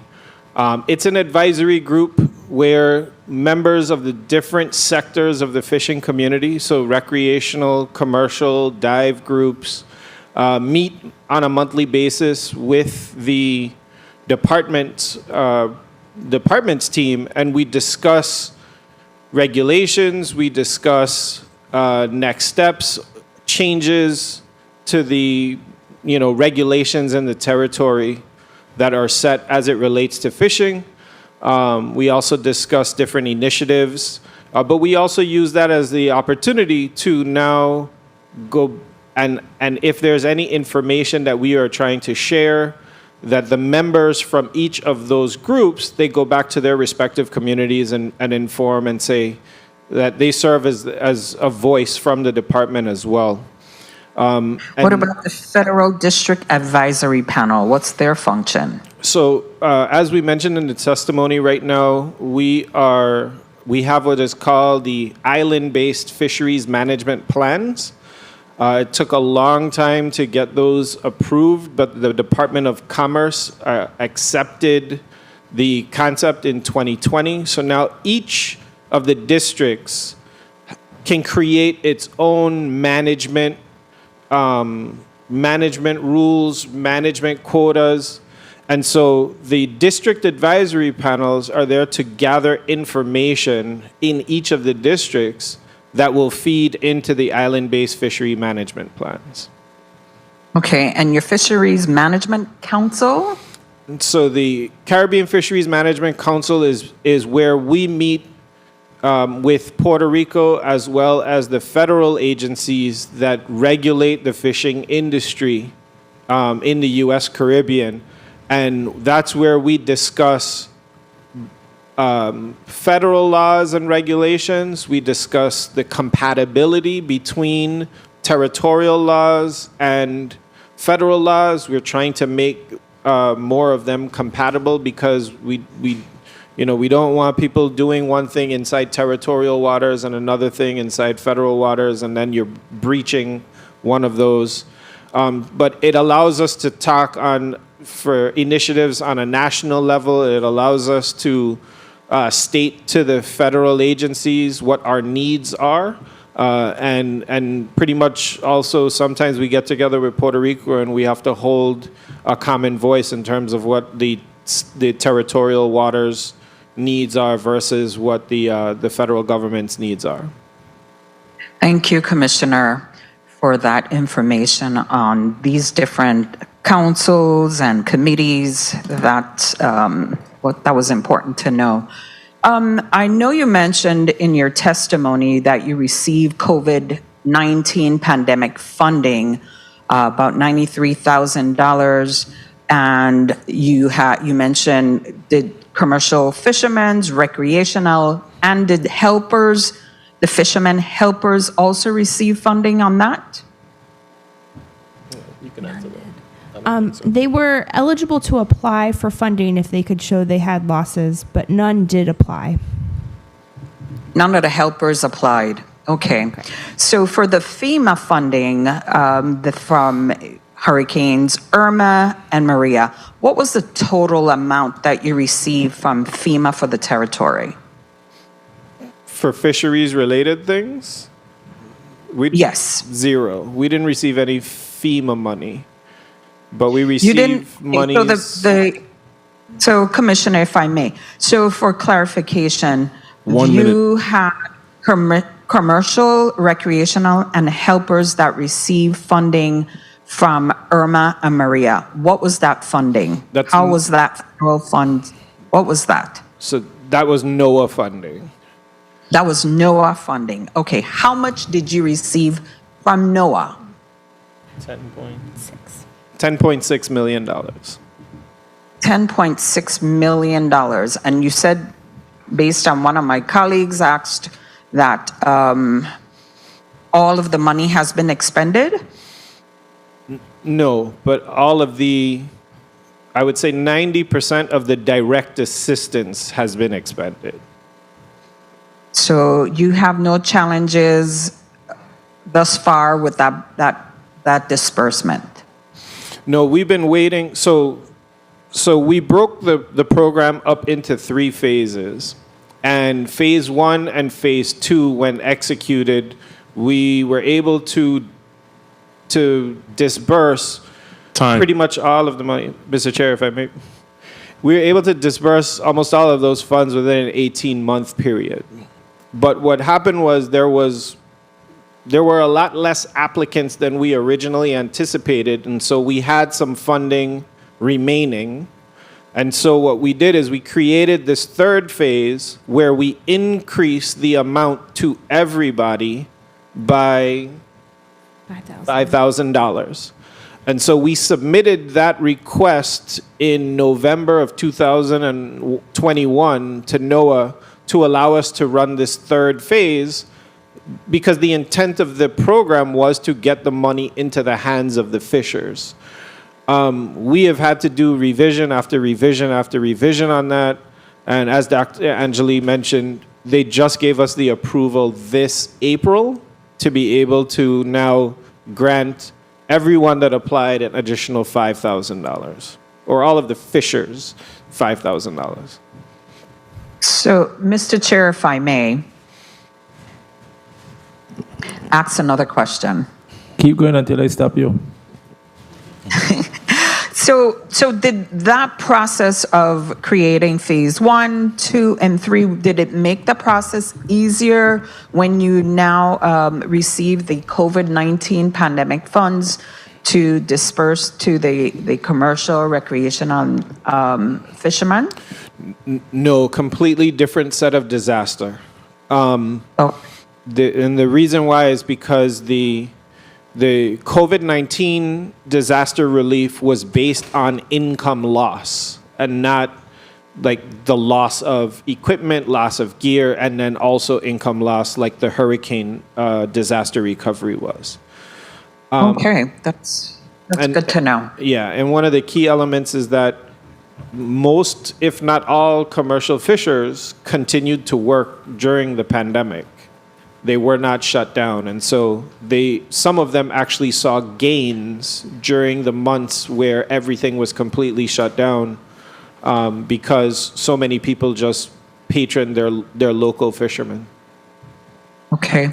And how many employees do you have at Fish and Wildlife St. Croix and St. Thomas? And do you have an office in St. John? So I know we have one person in St. John right now.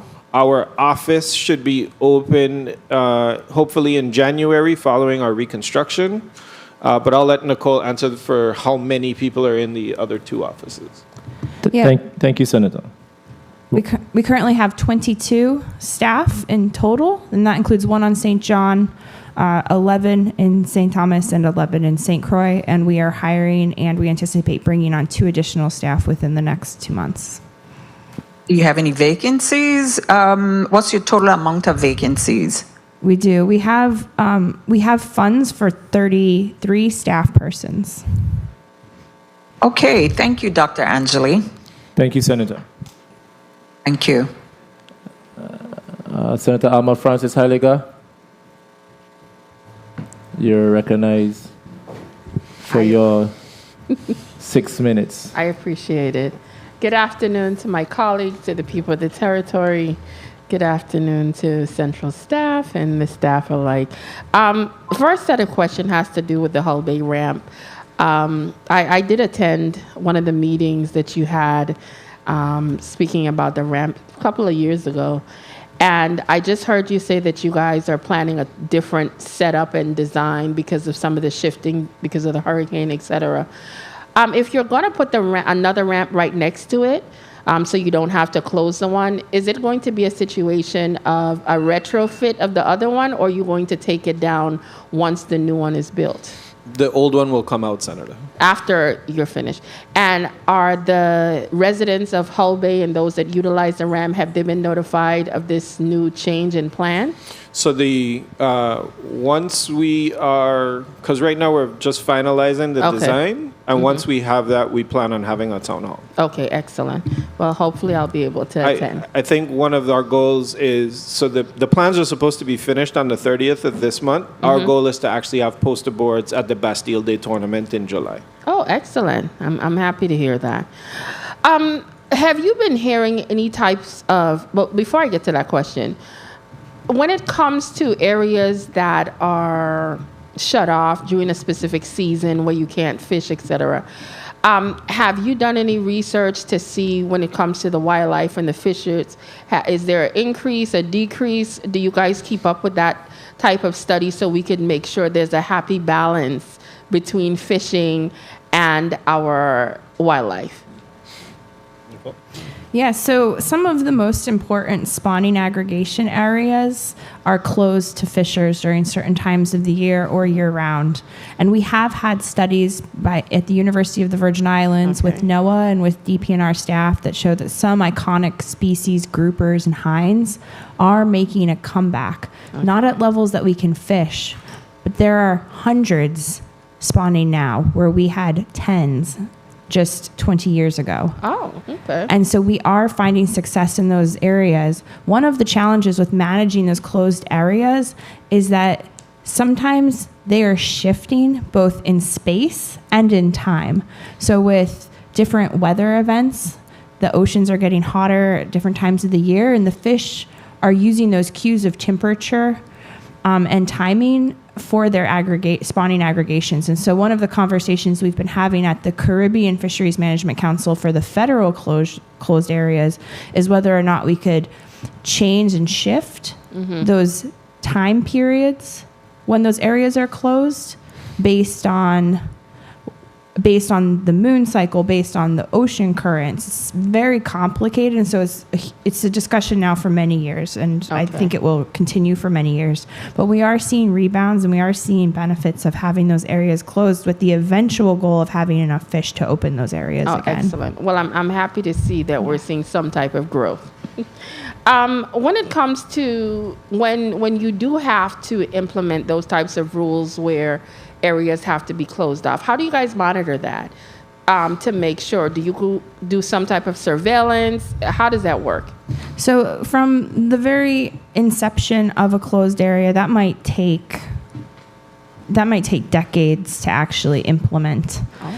And so all of these decisions that are made with that careful input of stakeholders in the community, including our stakeholders at our science fishery centers at NOAA, from the University of the Virgin Islands, and all of the research that we permit, and then we collect those reports. And if we see there's a need, for example, an initiative we're starting this year is with our bait fish. A lot of our fishers are starting to tell us that they are not able to get bait fish in the numbers or in the places they used to be able to get bait fish, and they don't have enough bait fish to fish.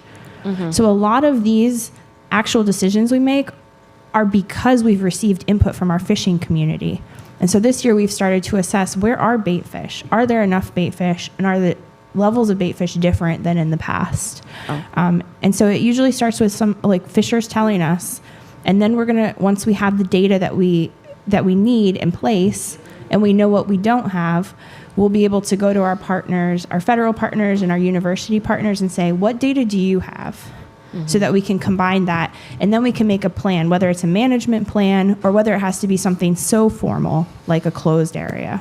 Okay. 1 minute.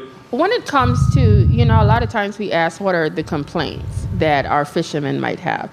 But what types of positive things they do say of the work that you guys are doing? And is there anything that aids them to be better fishermen that specifically comes through your department? I mean, I would start by saying that even just having the liaisons, first and foremost, as a conduit to come back into the office, it's difficult for an office who is regulatory to never be on the negative side of everything, right? So you can't do enough. But having the liaisons, I feel that allows them to have a conduit, because when the liaisons come back and even approach me, I mean, they are really fighting and they're advocating for their constituents. Good. I would say that our, one of the things that we fight with the fishers is the idea of additional regulation on the industry. Okay. And the only way that we can have that conversation is by having good data.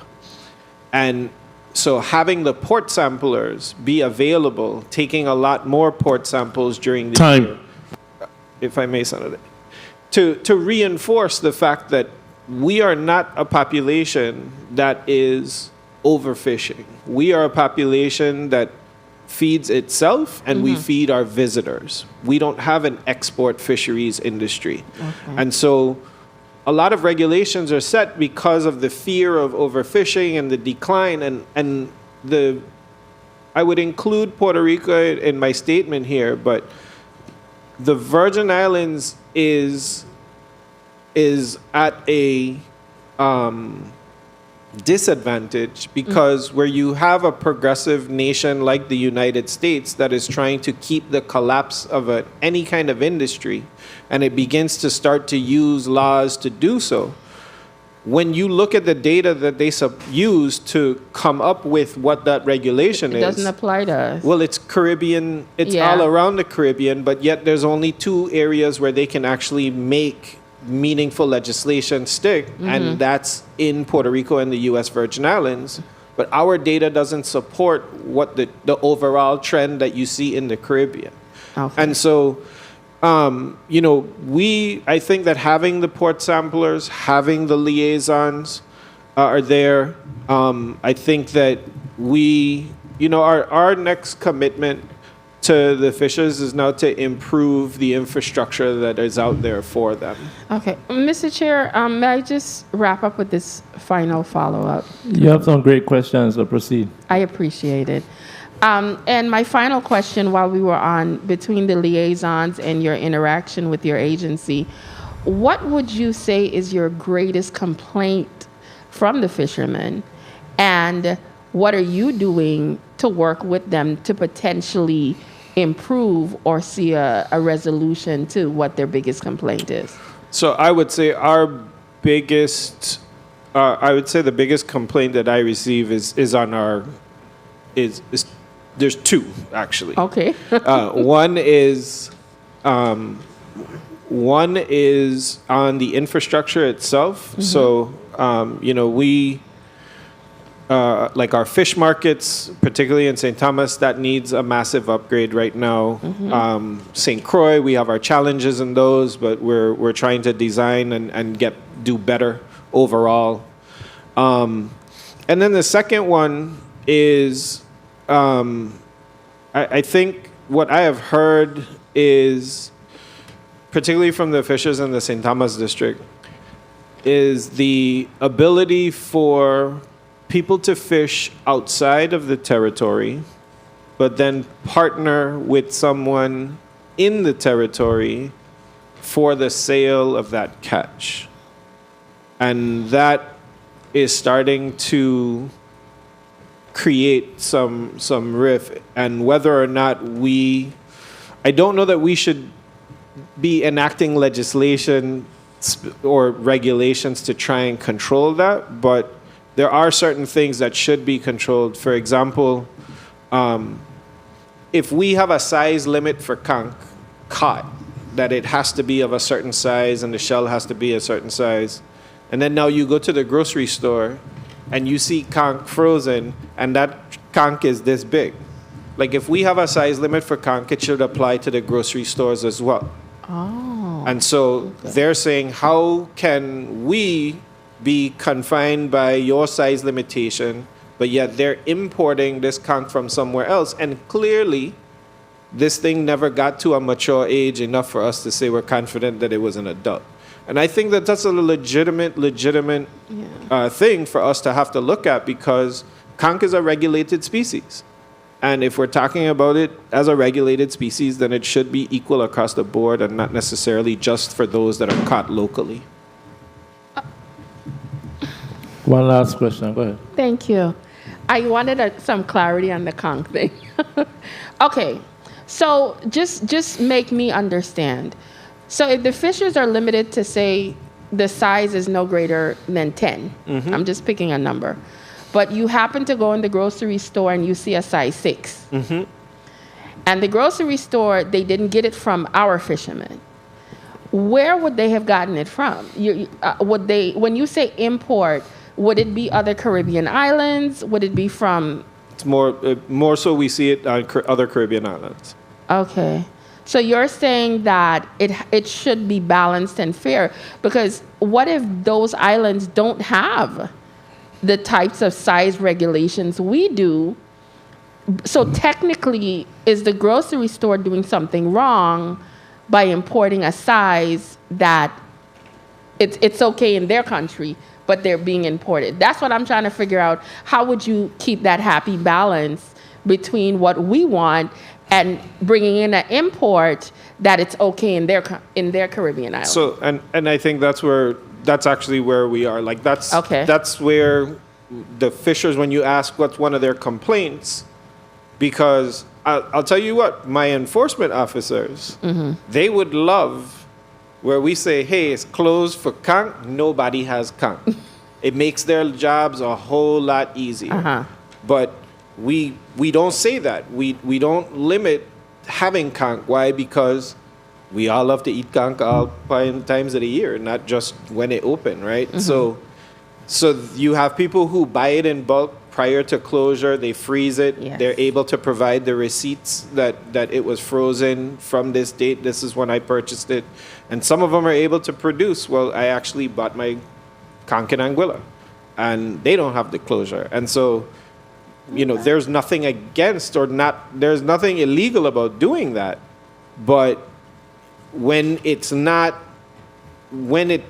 doesn't even meet the criteria for what if you were going to buy it locally, they're also saying, hey, like there should be some limitation on if you're buying it, it still has to meet whatever the criteria for the U.S. Virgin Islands is. Yes. I do understand what the dilemma is. Yeah. So thank you, Mr. Chair, and hopefully you guys will figure out a resolution to it. Thank you, Mr. Chair, for the additional time.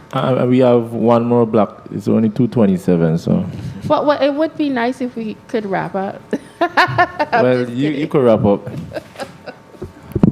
Because I don't plan to have you here all the time. So I'm making use of this opportunity. I don't want to be harassing y'all, but it's very important to get some of this information on the record.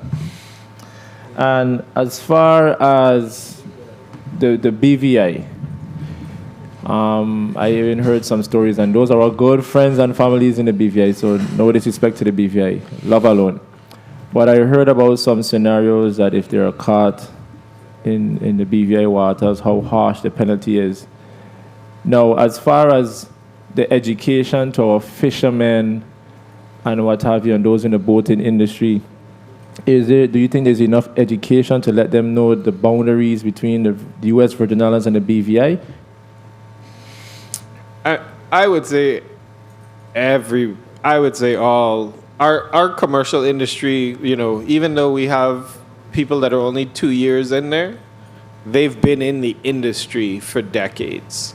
I think the average age of the fishers is probably, what was it, 66? Yeah. Something around there. So they've been fishing for decades, and they know what those challenges are. One of the things that we're trying to do as part of the Inner Virgin Islands Council is there's a treaty between our nations, and we've seen that when we presented the treaty last year and presented some maps along with it, the folks on the BVI side were not actually fully aware of the treaty and what it was, but we've pledged to having more conversations because, you know, there are things that the BVI needs from the U.S. Virgin Islands, and there are things that the U.S. Virgin Islands needs from the BVI. All of them are marine related. I think that now is the time for us to handle those things, because once we start seeing more 757s land in the BVI directly, then they're going to start to need our ports, everything like that, a little bit less.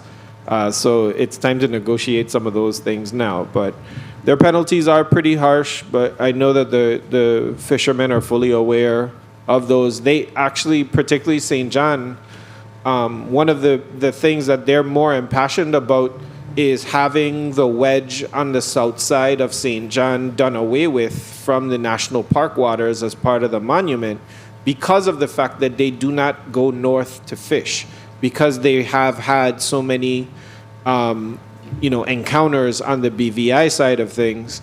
They would prefer not to go north, but a large part of their fishing grounds was taken away in 2000 with the passage of the Coral Reef Conservation Act and the establishment of the monument. So if there's any way for us to continue to negotiate that with the federal government, with Congress, to do away with that sliver out there, that would go a long way to helping the people on St. John especially.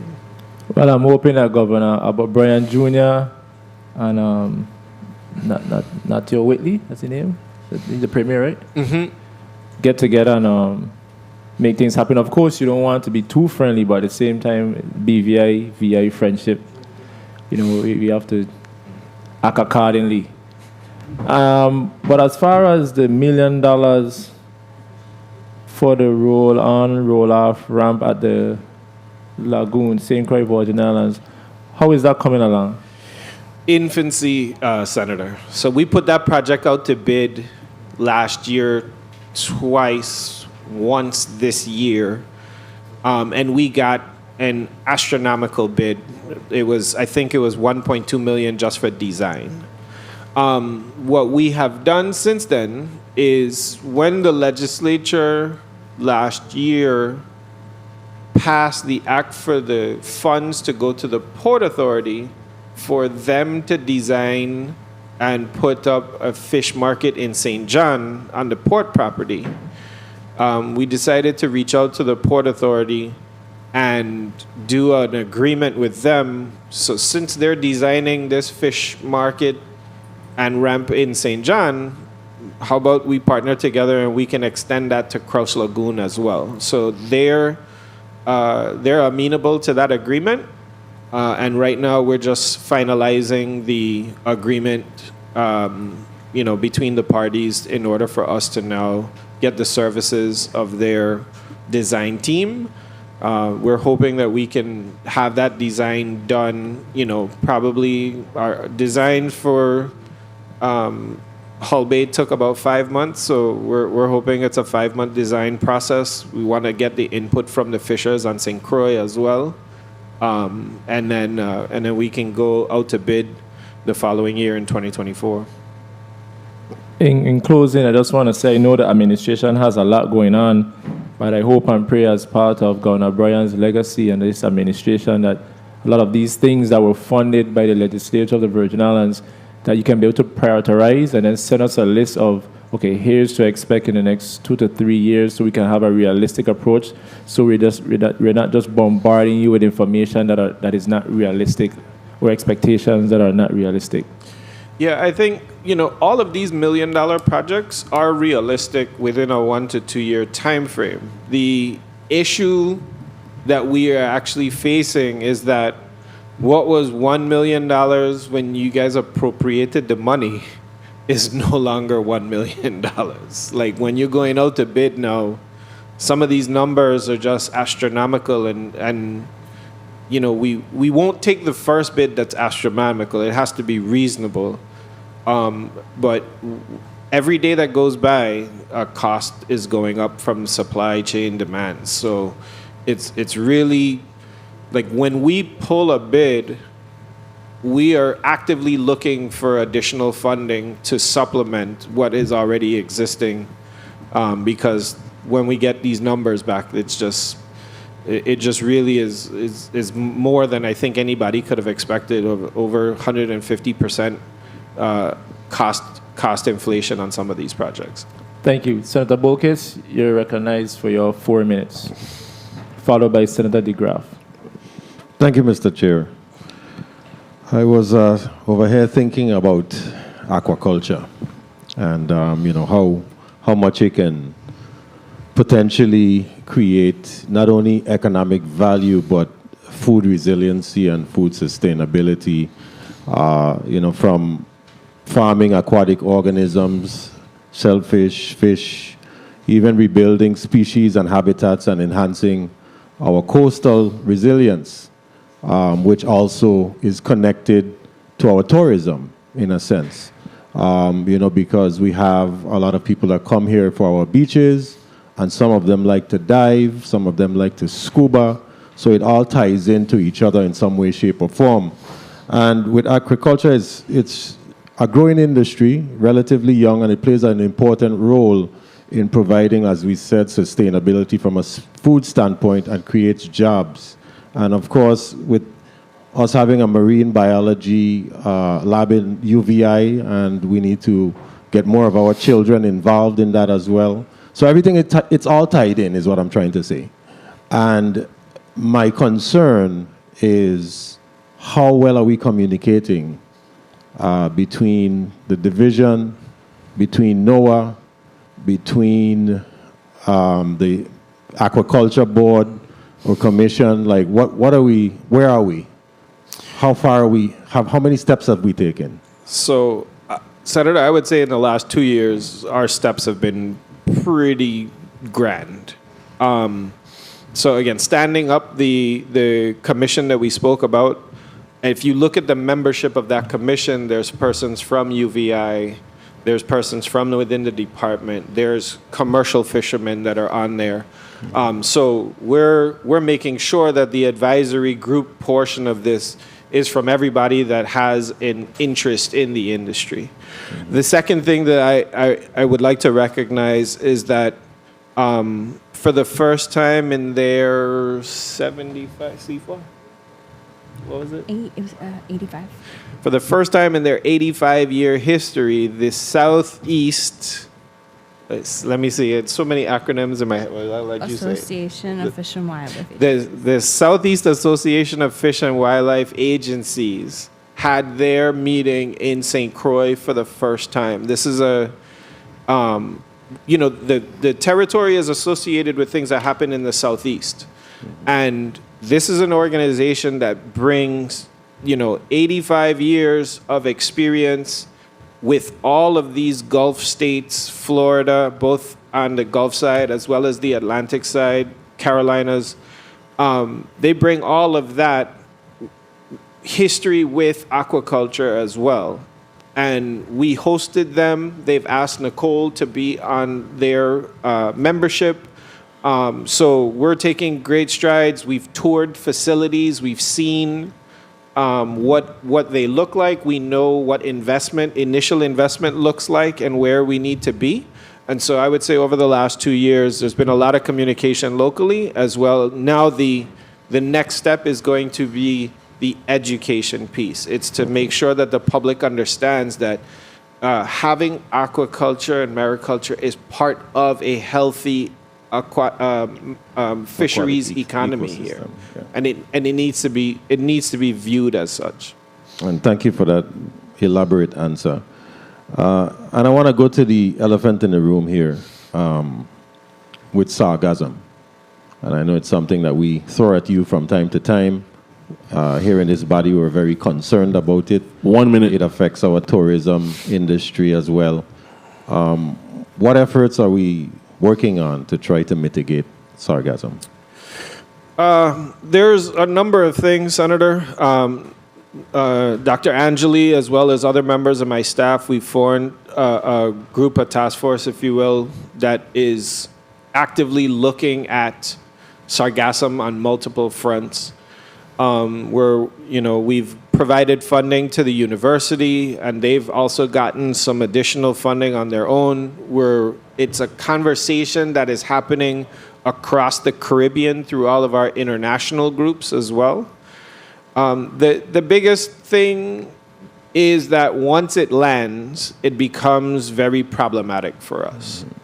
But we have allowed a number of private entities to put out booms in the water. So if you go over by the Ritz-Carlton, you'll see an extremely large boom that goes across the bay. That requires a lot of maintenance. If you go in Red Hook, inside by our office, you'll see a boom that was there or portions of one. And again, it requires a lot of maintenance. Deflecting it is just pushing it further down east in the currents. I think that if it lands, we don't have a lot of space to deal with it, but it dries out and it disintegrates fairly quickly after it's dry. Okay, and so we had the RT parks here earlier, and we mentioned it to them, and hopefully you can communicate with them to attract any companies that are out there that mitigate sargassum. But really quickly, Mr. Chair, with your leniency, please, I really want to know from the division standpoint, how much is erosion or runoff affecting our marine ecosystem right now as is? It's one of the major, if not the largest contributor outside of climate change, Senator. So all the sediment that runs down the hill, it also takes with it contaminants. So if you are in the water and you're a reef and you now have sediment landing on you, so that makes it hard for the reef to breathe, first and foremost. But then also there's usually a lot of nutrients inside of that because we don't have municipal septic systems. We have septic systems, we don't have a municipal sewer system. So those nutrients now also form algae. And so you have sediment, you have algae, these things are laying on top of your reef, and what you're seeing also is a decline in the amount of grazers that we have that come and eat all the algae and all the other stuff off of the reef, which is why I mentioned sea urchins earlier. So when you're looking to protect your coastal ecosystem, you have to look at what the threats are and what constitutes a healthy reef, and sometimes you're going to have to put that back in. That's not just taking the coral that we plant and put it back in. If you haven't stopped the runoff from making it on top of the reef, then you're just killing what you put back in anyway. So sediment runoff is a huge, huge threat to our coastal ecosystem. Well, I'm hoping we'll figure it out as soon as possible. Thank you, Mr. Chair, for the time. Senator DeGraff and then Senator Diane Capehart. Yes, thank you, Mr. Chair. The Fish and Wildlife Office, you mentioned Red Hook. When are you going to move the office for your employees? Because when the sargassum stink up the place, your employees have to... They've been out for over a year, Senator. Okay, so that's what I'm saying. So where is the office now? Tropical Marine. Permanently? Well, right now we're leasing the space, but when we move our offices permanently down to the WAPA building, the Fish and Wildlife main office will be there, and the Red Hook office is going to be a laboratory facility. Okay, so you're still paying rent for the Red Hook place? Yes. So you don't think that should be gotten rid of totally because it's I'm sorry. No. We don't. Sorry. No, we pay rent for Tropical. We own the Red Hook building. You own it. Okay. Because I'm saying it's inhumane. I was thinking, so they're out for a year, don't let them ever go back. Because I'm saying, as long as sargassum around, the stench is terrible. They worth more than that. The fish markets Have you, I know, and I went to the opening of the one in St. Croix, very beautiful setup and everything. Is it still pristine as it was then? The exterior looks really, really nice. We're having some challenges with the infrastructure inside of it. We've had a car accident, damaged a portion of the facility, but we have that fixed now. So it's still holding up, but there's still some improvements that we need to Yeah, if you go walk in it, because I wanted to go see it, but I didn't want to see it, but I wanted to hear you say so. Let's address it. And even the fish markets on St. Thomas, what are their levels of upkeep, hygiene? You know, these are things where people are bringing Frenchtown, the fish market there, and different things. You know? Right. So the one thing that is consistent across all the fish markets is the cleaning contracts. They get cleaned with specific cleaning materials that are they're more biodegradable. They're not chemically based. They're more mineral based cleaners. But those things, the markets and the restroom facilities inside the markets, they get hosed down 3 times a week, and the bathrooms get cleaned as well. Okay, and for the Frenchtown fish market, I know I was working on a project, but again, is the deterioration of the overall facility itself, rather than just throwing paint on it. What is the update on that? So I will ask for the legislature's assistance. So with our existing, we are going to have some vacancy savings from our general fund budget for 2023.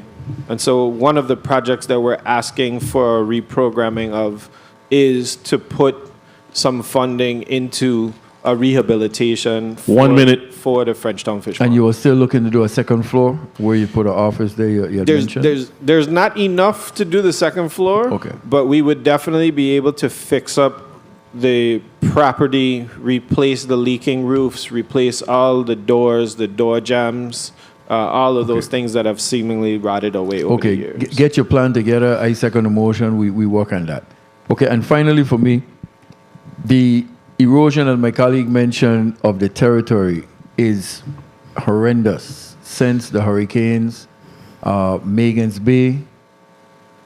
You stump your foot on the sand now, because before you used to walk in the sand. So I know one of the hotels that has a little beachfront, I didn't want to call the name, mentioned about bringing in sand to refurbish. Is that something that we could look at for the territory, bringing in sand from wherever to try and refurbish some of these beachfronts? So, and like that. Senator, a lot of the hotels on an annual, or not annual, they do it every other year. Okay. But they look to bring in sand. Because again, it's part of their product, you know? Right. What we do maintain though is that if you are bringing in sand, fine, but if you're not looking at what the cause is, because a lot of that is poor drainage coming from their existing infrastructure, so they should be making improvements on their land side as well, so that the water isn't running off, let's say, their parking lot, and then going and eroding away the beach, and then now you want to bring in new sand. Fix the parking lot. Put some kind of drop culvert in there, take the water away from it, that kind of thing. But it's not, the easiest thing is just to say, oh, I'll just bring in new sand. But no, fix the issue. Okay, so in closing, so I mean, like I say, Brewers Beach, Megan's Bay, Limburg Beach, these different beaches now where they're not affiliated with hotels, are we addressing those? For the local persons, so we're going to go and take a dip, but again, the sand has been eroded, and some of these beaches, are they being looked at to be, and what would be a cost of it? Thank you for the time, Madam Chair. And, Mr. Chair, you could answer on the chair's time, please. Thank you, Commissioner. Big boo-boo. I apologize. Proceed. Yeah, we would. So I could say that DPNR, as not being the manager of the beaches, we haven't actually looked at that or costed it. But it would be, we can find out based on square footage and everything like that, how deep you actually really want to have the sand. how much it would cost to then replenish on each of those beaches. Point of inquiry? Before I get to the point of satisfy your inquiry, Mr. Chair, through the chair, if you could provide a cost based on what the commissioner just mentioned, so if you could provide that to your office, so we could look to work on that and try to make that a reality, because it's much needed. I Thank have you, one Mr. of the Chair. summer interns come by you. Okay, good. Thank you, Mr. Chair. Before I get to the point of inquiry, quick question. St. Croix location, right there in Lorraine, right? It was not this election. I think it was the other election. I can't remember. But forgive me if I haven't stated the correct name, but it's like a crusher. What is that thing that grind all the parts and stuff? What do you call that? Grass crusher. You can say. Do you mean the plumbing system, the crusher inside of the fish cleaning rooms? Yes. You know That how is what it's called. The guts, It's called a grinder. The grinder. Yeah. Is that up and running? No. No, both of those grinders are not running right now because they have the amount of fish scales and such that were going into those grinders overwhelmed the system, and that is part of what we are replacing. So you said that about 2 years ago. No, they failed last year. So, Senator, what happened was we had a vendor who claimed he could get, and we were moving forward with that vendor, and then 3 or 4 months in, he then told us he wasn't able to get the necessary equipment again. These are things that because of their costs, we have to go through it's like I just can't go to one vendor. I have to get multiple vendors to give me their quotes. But it is something we are now pushing really, really hard. I'm not going to allow another several months to pass by. We're just going to move forward. I think the intention, honestly, was that we were trying to buy the grinders and their backup system all at the same time, and then we didn't have all of the funding to be able to do that. So we need to just buy what it is we can afford right now with one backup rather than two, and then we're going to move that project forward. We will be tracking Senator Bolkes with your quick point of inquiry and Senator Diane Capehart because she has another commitment. Okay, thank you, Mr. Chair. My point of inquiry actually is follow-ups on our millennial veteran statement concerning the fish market, and coincidentally our millennial chair who mentioned about the grinder. Now, the fish market in Frederiksted, I really don't believe that location is conducive for a fish market. I believe fish markets should be very close to the ocean for many different reasons. There is a lot of otherwise cleanup or other vendor-related easements in the finances for operation that you would find if you were closer to the ocean. Frederiksted is on the water, Senator. Am I mixing it up for the one by Lorraine? Probably, yes. Okay, so I'm thinking that's the one we're talking about. So the one at Lorraine then, what's the status of that one? So I mixed it up then. So Lorraine is open it is open for rental for the businesses, anybody who has a commercial license and wants to rent a stall. The only thing that is not open is the scaling room because of the issue with the grinders. So the Frederiksted Fish Market, where exactly is that located, just for my edification? So the Frederiksted Market is if you come off, like right before you go onto Emancipation Drive, it's on your left. So like what's the name of the hotel? The Fred is right there.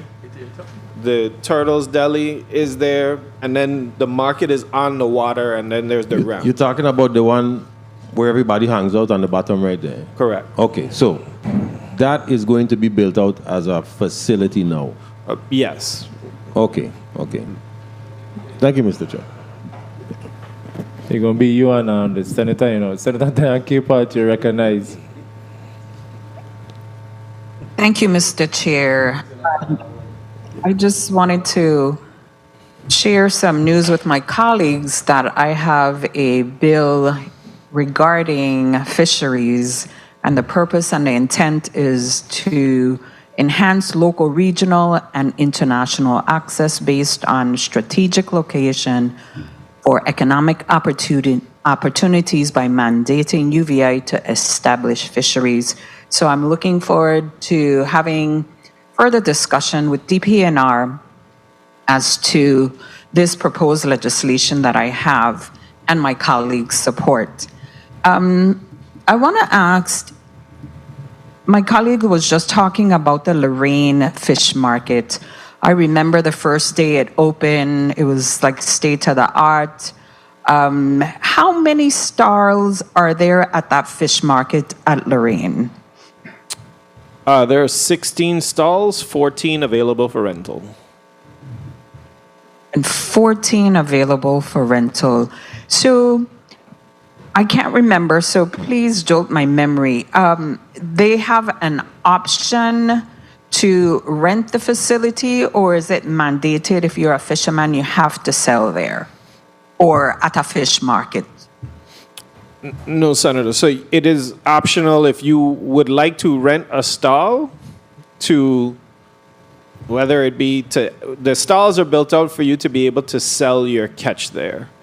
If somebody is renting a stall and they're using it more as just a holding facility, I guess that works as well, but it can only be rented to people involved in the commercial fishing industry. So the grinder is not working, but do they still have running water? Yes. Okay. And how much is it to register for one of those stalls? The cost, I believe, is $150 a month. Which is not bad. Okay, so can you give me a timeline as to the Frederiksted Fish Market construction? Senator, right now we are solely trying to get the design phase done. I think that based on because right now the Frederiksted Fish Market is actually not funded, the construction portion, but we do have the funding to do design, and we hope to be able, once we execute our MOA, we hope that design takes no more than 6 months, maybe 9 months at most. So Commissioner, you know what really bothers me is we may spend all this money getting the design and everything, and I don't want to actually see it as a liming place for individuals to just lime. 1 minute. Individuals really fish and make this a living that they have a place to sell.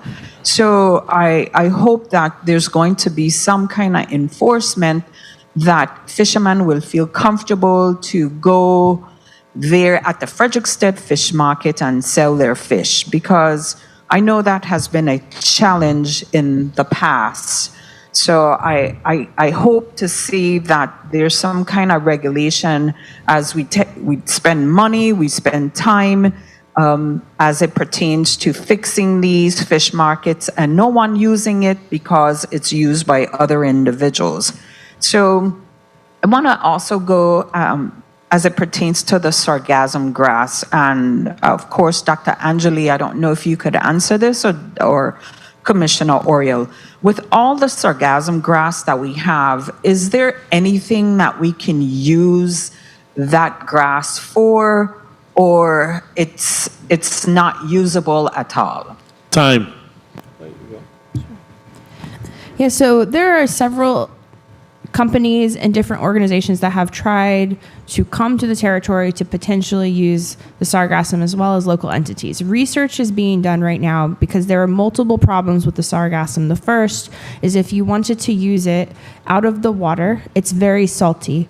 So if you put it onto the soil, or if you try to use it as feed, it is too saline for the soil and it is too saline for feed. The second is that published studies, as well as work that was done at the University of the Virgin Islands, indicates that the sargassum is full of heavy metals that it picks up in the ocean. So arsenic and cadmium specifically are found in those samples. And so it's not recommended that we use that for agricultural purposes. The best type of product that we could potentially use sargassum for is biofuel. The University of the West Indies had recent work done indicating that biofuel is a possible use for sargassum. Those types of facilities have not come as yet to the Virgin Islands, but we would be very amenable to working with those types of entities. Thank you. Mr. Chair, if I may ask one more question, and this is in regards to the fish market. Commissioner Oria, you mentioned that you were partnering with VI Port Authority and their design team for the Frederiksted fish market. Does your department have a memorandum of understanding with Port Authority to partner? That's what's currently under review between our departments, Senator. Okay, thank you, Mr. Chair. And thank you, Senator Dan Capehart. Senator Alma Francis Heiliger, you're recognized. Afternoon once again to my colleagues, to the people of the territory and the testifiers and staff. Earlier we had a conversation in regards to exporting of goods. And I'm asking a question directly. Do you think that as a territory, when it comes to our fishermen, that there is a doorway for exporting to become part of the industry?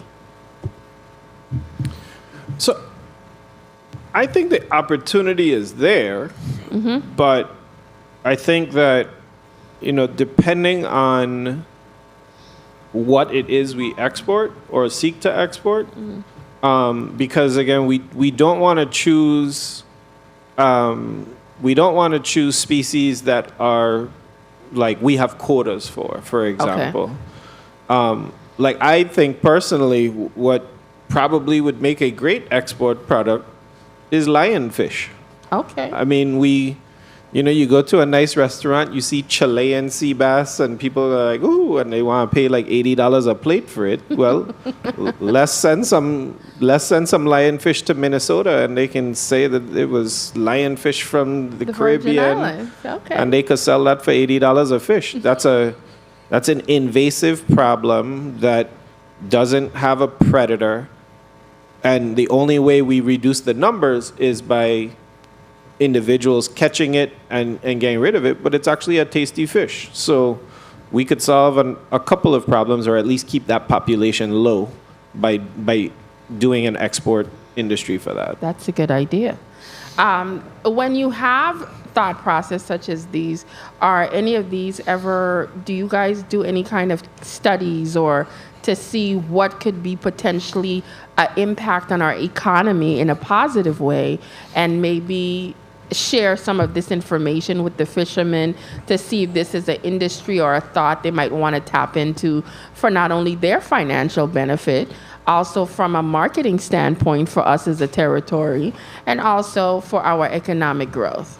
So to answer that question, Senator, yes, but not alone. Okay. So the EDA has done farmers and fishers conferences at least 3 times since this administration has started. And the key message that is there with all the guest speakers and everything is really to embrace your either farming or fishing as a business, right? Like, it's going to take some investment, but it shouldn't. If you want to grow that, then you're going to have to make the investment to make it a business.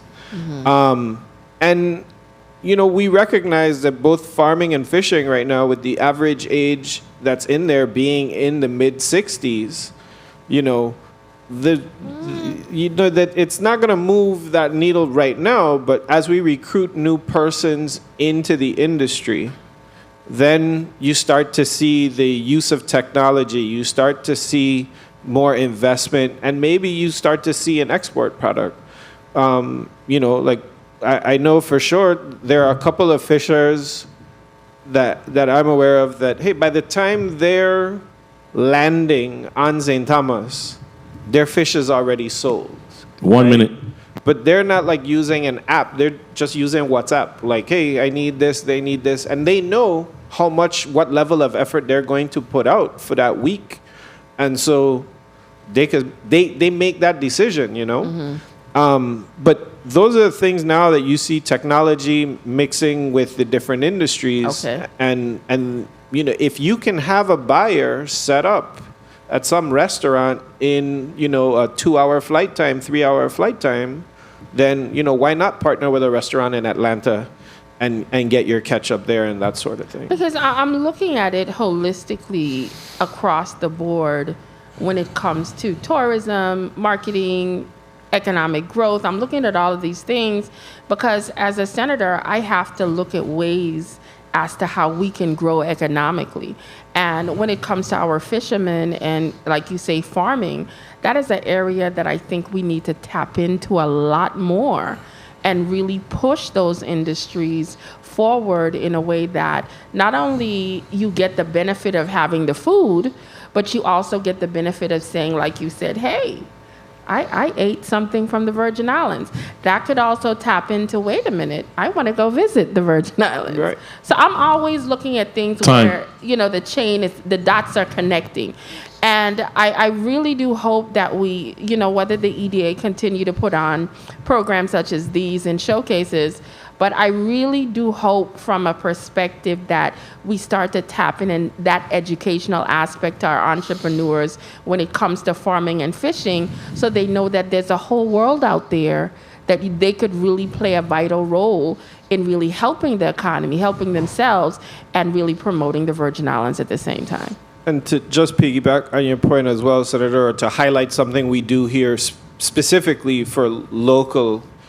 So we have an initiative called Reef Responsible. Okay. And what that initiative is it's trying to bring the restaurant industry, the commercial fishers themselves, and even the patrons on the understanding of the different species that you like, but what their actual life cycle is, so that you can request something during the season for it.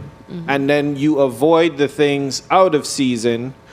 But so you're pushing the economic side of things because you're going to see this species to move forward, let's say snapper or something like that during these times. And then you lay away from the conch, but also by lowering that demand, then you're actually leaving it in the water because the commercial guys, well, I'm not going to pick it up if they're not going to sell it. Exactly. And then now you're actually getting your growth and you're getting more adults into the system. And then, you know, I remember 20 years ago when we were first considering the moratorium, there was a lot of complaints. And then particularly with the closed areas for hind. And then now the complaint is, well, the fish bigger than the plate. You know, and so it's like that's a first world problem there. Okay. Well, thank you so much for you guys' responses, and thank you, Mr. Chair, for the additional time. I got you, man. I will wrap up with these questions, and then we will call it a day. My question is, earlier one of my colleagues asked about something, and I think the director referenced some vacancies. So it was brought to my attention. Where are those vacancies? Is it on the Division of Personnel's website, DPNR's website? I think you mentioned over 30 vacancies. No, we have funding for 33 staff members. I think right now we should be, because I just actually got the clearance late last week, but I think we have 9 positions that will be posted shortly because they've been cleared. Okay. And as far as the director, I don't want to hear from the commissioner. He's a well-seasoned politician, whatever you want to call it. The director, as far as the short-term goals and long-term goals for the Division of Fish and Wildlife, can you place some of those on the record? Yeah, absolutely. So we have a 5-year strategic plan that we update every year on the different initiatives. And the very first one that I guess I would like to mention is the Aquaculture Commission we've long known we would be working on for the next 18 months. We would like to also be working on our state wildlife action plan. Congress mandates that we're working on that every 10 years and updating it. And this year we're excited because we have support from our Southeast U.S. Fish and Wildlife Service region for something that's completely new to us, and that's a Caribbean community of practice where we're actually using spatial planning. We've never used spatial planning in our wildlife action plans before. At the same time, we'll be doing that with our Marine Conservation Action Plan, which was not updated since 2005.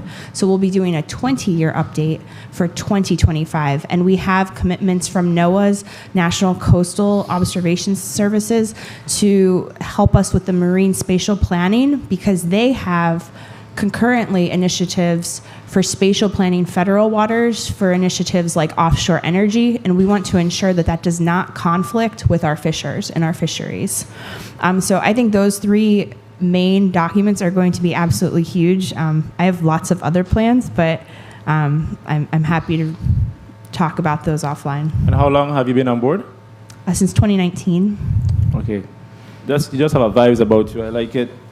And I just hope and pray that we continue to help our fishermen of the U.S. Virgin Islands, and of course to fulfill with our legislative mandates. And like I said, I know you have 1,000,001 things going on. As much as we are in 2023, we're still going through the after effects of things in 2017 as a result of the hurricanes, still dealing with the after effects of COVID. So I have to be realistic, and I'm happy about the conversation that we had today. So in closing, I just want to say, Commissioner Oriel, you can use this opportunity to close off, and then, yeah. No, thank you for the invitation again, Mr. Chair. I think that we have been doing our part to support the fishing industry. DPNR is in a very unique situation where, on one hand, we provide the independent research to maintain our fishery. We are the regulator of our fishery, but then we're also asked to promote our fishery. And I don't think there is anywhere else where you do all three of those things within the same arm of the agency. And that has its challenges. But I think that, particularly from the commercial fishing side, we advocate alongside our fishers, and that we want to make sure that we are not considered a risk in terms of how much we pull, and we continue working and learning from the fishers directly on those issues, and just continue to keep a traditional and cultural heritage opportunity alive that will be sustainable for generations to come. So thank you for the opportunity, Simon. Thank you, Commissioner. Thank you to the entire Central staff. Thank you to my staff. Thank you to my 3 summer interns for being involved in the discussion here today. Thank you for everyone who have been tuning in with us today as we dive in as far as the RT Park and the Division of Fish and Wildlife. The Committee on Economic Development and Agriculture knows the importance of these areas in which we touch on today, and that is why we found it fitting to have this discussion. So moving forward, the budget hearings are going to dominate. So I look forward to the same departments and agencies to provide an update in the budget hearings, and hopefully with a consensus we can be able to properly fund this government to make sure that you can execute your mandates. With that said, thank you once again, everyone. The Committee on Economic Development and Agriculture is hereby adjourned.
Yes.